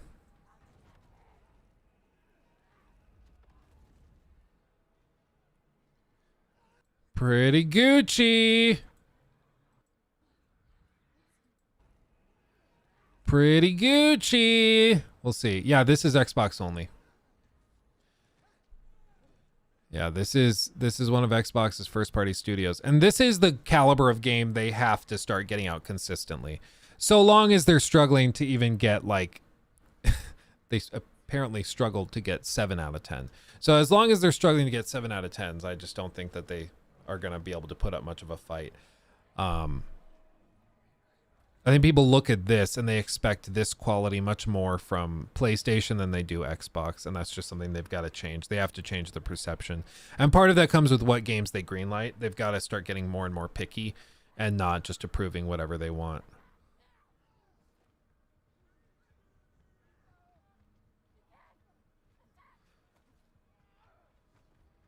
Man, it looks good. It's crazy. To be running in real time, it's very good. And I think even some of the stuff we're about to see on Wednesday probably is going to make this look kind of meh. Maybe not meh. It's going to make it look like an early build.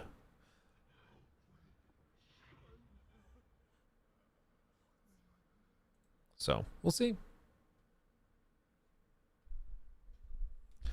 Yeah, perception for sure. I thought that was going to be PS5 only. See, exactly. And that's the thing they got to shake. Because so long as people are like, oh, a really graphically impressive third-person game that seems very narrative, probably a PlayStation exclusive. They got to shake that. They got to shake that. And they're trying, but man, they're pretty far behind.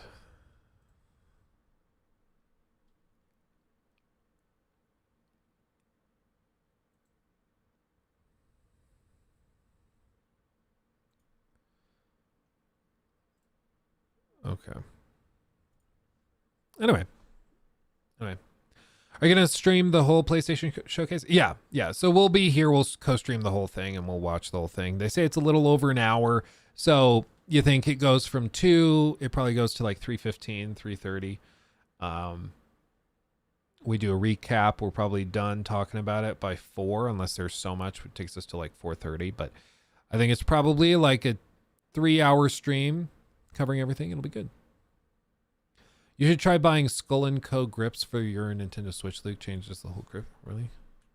Skull & Co. grips Switch. Oh yeah, I've seen these things. They just add a little bit of size to them so that your fingers aren't cramping around the edges. Yeah, I'd be down to try those. Yeah, maybe I'll order some of these because it's so annoying, especially after you go from using it to trying like the Steam Deck. The Steam Deck feels gigantic compared to it. By the way, I also ordered, I haven't checked on it in a while.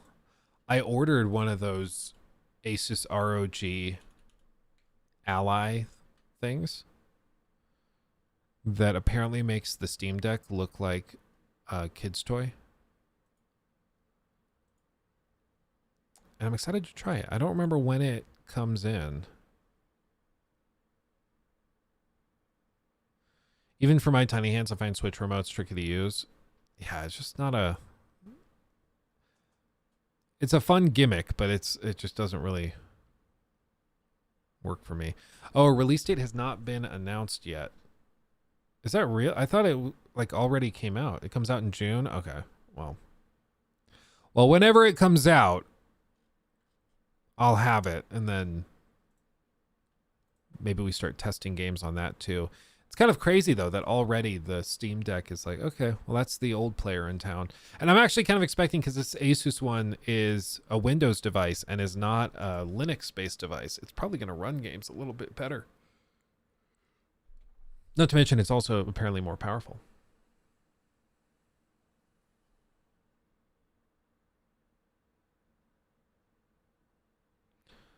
I love that you guys know each other. Was following both of you for a while. Do you know Craze Gaming does good Cyberpunk vids? Oh, are you watching Jor? Oh, you mean Jor Raptor. My understanding is Jor wants to do a stream on his channel, and so I'll do one on mine. We'll just do our own thing on Wednesday, and then on Friday during the podcast, we'll talk about what we thought of it and like compare. So it'll be good. But yeah, we've been talking for a while. I've always been a fan of his stuff, and he's apparently been a fan of my stuff, and so we just were like, yeah, let's sit it down and talk about stuff, and it's only going to get better and better and better. You know, the podcast, we're figuring it out slowly but surely, and I think it's just going to keep getting better. So I'm very excited. Yeah, the Final Fantasy preview videos that came out today, it looks very good. It looks very good. I'm at about the point where I'm probably just like checking out. You know, I'm going to start not watching, like actively avoiding some of that coverage just so that I can experience it fresh. I'm going to wait for the ROG reviews. Hopefully the battery isn't that bad. Honestly, it can't be that much worse than the Steam Deck. The Steam Deck already is like maybe an hour and a half of like a really high-end game. Maybe, probably more like an hour. Because, man, I had a few sessions with the Steam Deck while we were on vacation. And I used that thing for what felt like a chapter or two. And, man. Jory definitely keeps you from riffing. Yeah, it's funny. We both, like, he's so focused on the outline and the script and, like, what we need to get through that I think I get frustrated because I'm like, no, like, we got to have a little bit of freedom. We got to float through the podcast a little, chat and hang out, just relax. And he's much more like, no, we got to get through this, do this, do this, do this. And I'm just not that way. So it's funny. We're just different. But I think we balance each other out. I think it's good. It works well. The Steam Deck had an hour or so of battery life, dude. Yeah, it really depends on what games you're playing. If you're playing like a 2D game, of course it's going to last forever. But if you're trying to play like Red Dead 2 on the Steam Deck, you maybe have like an hour and 15. If you have high brightness on because you're out in public or something, you're not getting much time. It's a big boy. It's a big boy. But that's why they pack it with a power adapter in the case for you to carry with you. It's still portable. You just have to plug it into a wall. But, you know, what are those cables you're using? LED ones? Oh, on the PC, you mean? Oh, these. Yeah, no, these are just, my PC is from the one and only, hold on, where's my link tree? My PC is from the one and only Apex Gaming PC team. And as part of the customization options you can get when you buy a PC through them, which they built this PC for me and did it, you can actually customize and add LED cables for your computer. You can also, I'm sure, just like buy them if you want. I'm not sure what they're called, but you probably just look up like LED light cable things and they can probably find it for you. My RAM though, the sticker RAM on the right, you see the top LED is like flickering with pink.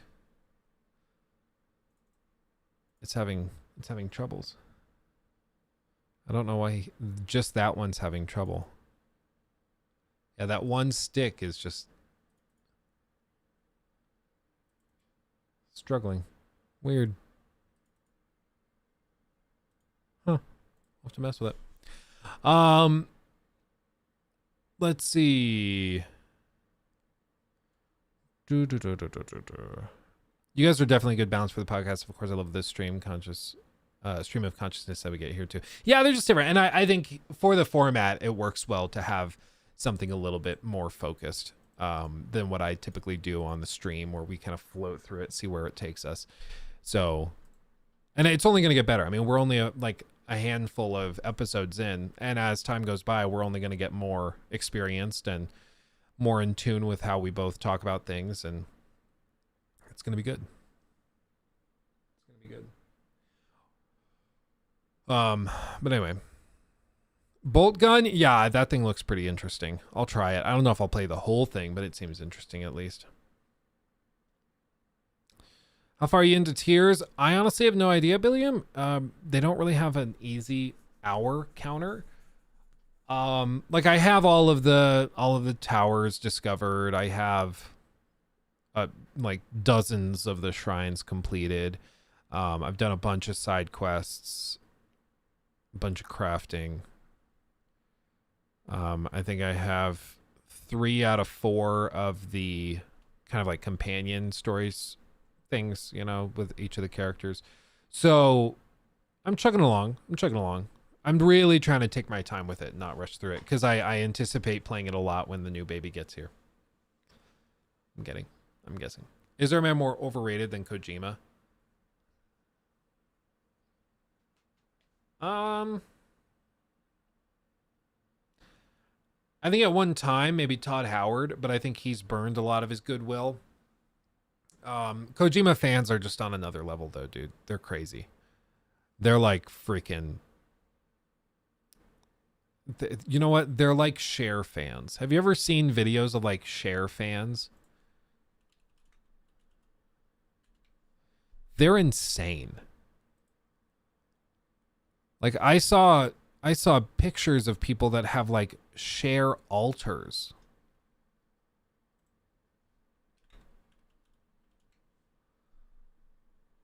Like they actually create little altars to Cher. It's just amazing. So Cher fans are crazy. And that's what Kojima is like. It's madness. Yeah, exactly. Careful. Don't speak ill of Kojima stans. They'll get you. Exactly. Edge Runners. Yeah, I loved Edge Runners. I thought it was great. I like Death Stranding, but I could give two shits about Kojima. Well, and I think that's the attitude to have. It's like, if the games are good, it's good. If the game sucks, then the game sucks. But like the danger with the fanboyism is that people get so protective that they refuse to acknowledge any issues at all. So like Death Stranding has a handful of major issues in my view. Lots of issues. But nobody like acknowledges it. None of his fans really acknowledge it. So like he doesn't listen to any of the feedback. And so the issues are still there when he makes the big DLC, the director's cut. And the issues are still there probably when he's making the sequel. Because he doesn't listen to any feedback. Because all of his fans are just yes men telling him, oh no, you're great, you're amazing, you're a genius, you're a savant. And even, I don't care if you're a Kojima stan or not, you have to admit, the dude has like a giga ego. And I'm telling you this as a YouTuber, okay? I do this for a living. My channel is named after me. I'm like, if anybody would know about egomaniacs and people obsessed with their own self-image, it's got to be me as a YouTuber. But like, dear God Almighty, Kojima is on another level. He seems like the type of guy that just loves the smell of his own farts because he thinks that every time it's like a new breathtaking experience. But his fans will buy his games and like those games with their flaws, so I change it if his fans love it. Well, exactly. Well, it works until eventually he releases a game that they don't like. And I don't know how bad that game would have to be for them not to like it, or for them to wake up and be like, maybe these aren't perfect games. Maybe there are other issues. Yeah, he definitely has a painting of himself in his house. Yeah. Kojima was once a great writer. Metal Gear Solid is still the greatest story ever told. But to put it bluntly, he went completely insane. I don't know what it is. It's just, it feels like he's one of those people that you're not allowed to question. Like, you just watch how Jeff Keighley talks about him or handles him at the Game Awards. And like, you would think that if Kojima comes on stage, it's like everybody, it's like the Pope of gaming. Everybody has to be respectful and quiet and nod and agree and clap and stand up. And I'm like, no, I don't give a crap. It's just like, I don't know. You can still enjoy his work, but like, all I'm asking is for us to acknowledge there are problems. There were a lot of things in Death Stranding that sucked, and a lot of things that were really impressive. I like Death Stranding. I play it as like a rainy day relaxation game all the time.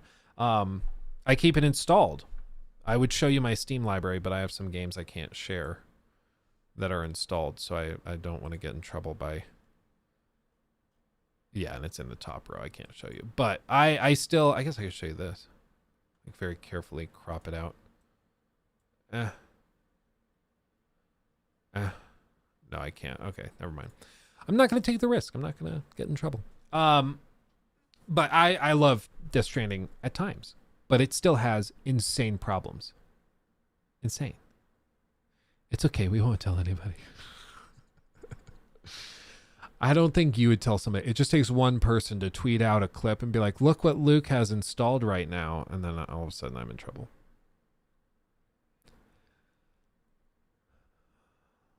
I hope they improve the UI in Death Stranding in respect to gamers' time while playing. It's just, he needs a co-writer who cuts his dialogue down. He has terrible dialogue. I don't care if you're a fanboy or not.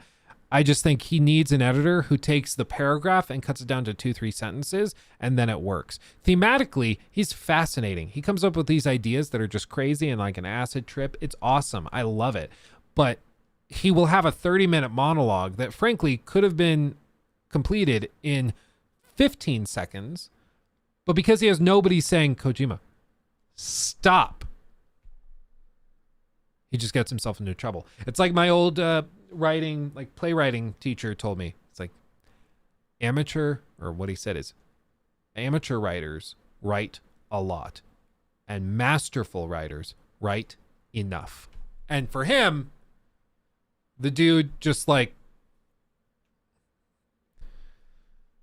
anyway, I could ramble and rant a lot about that, as I just did.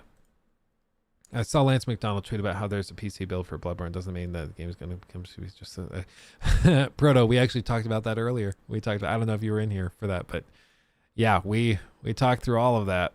That was a whole thing.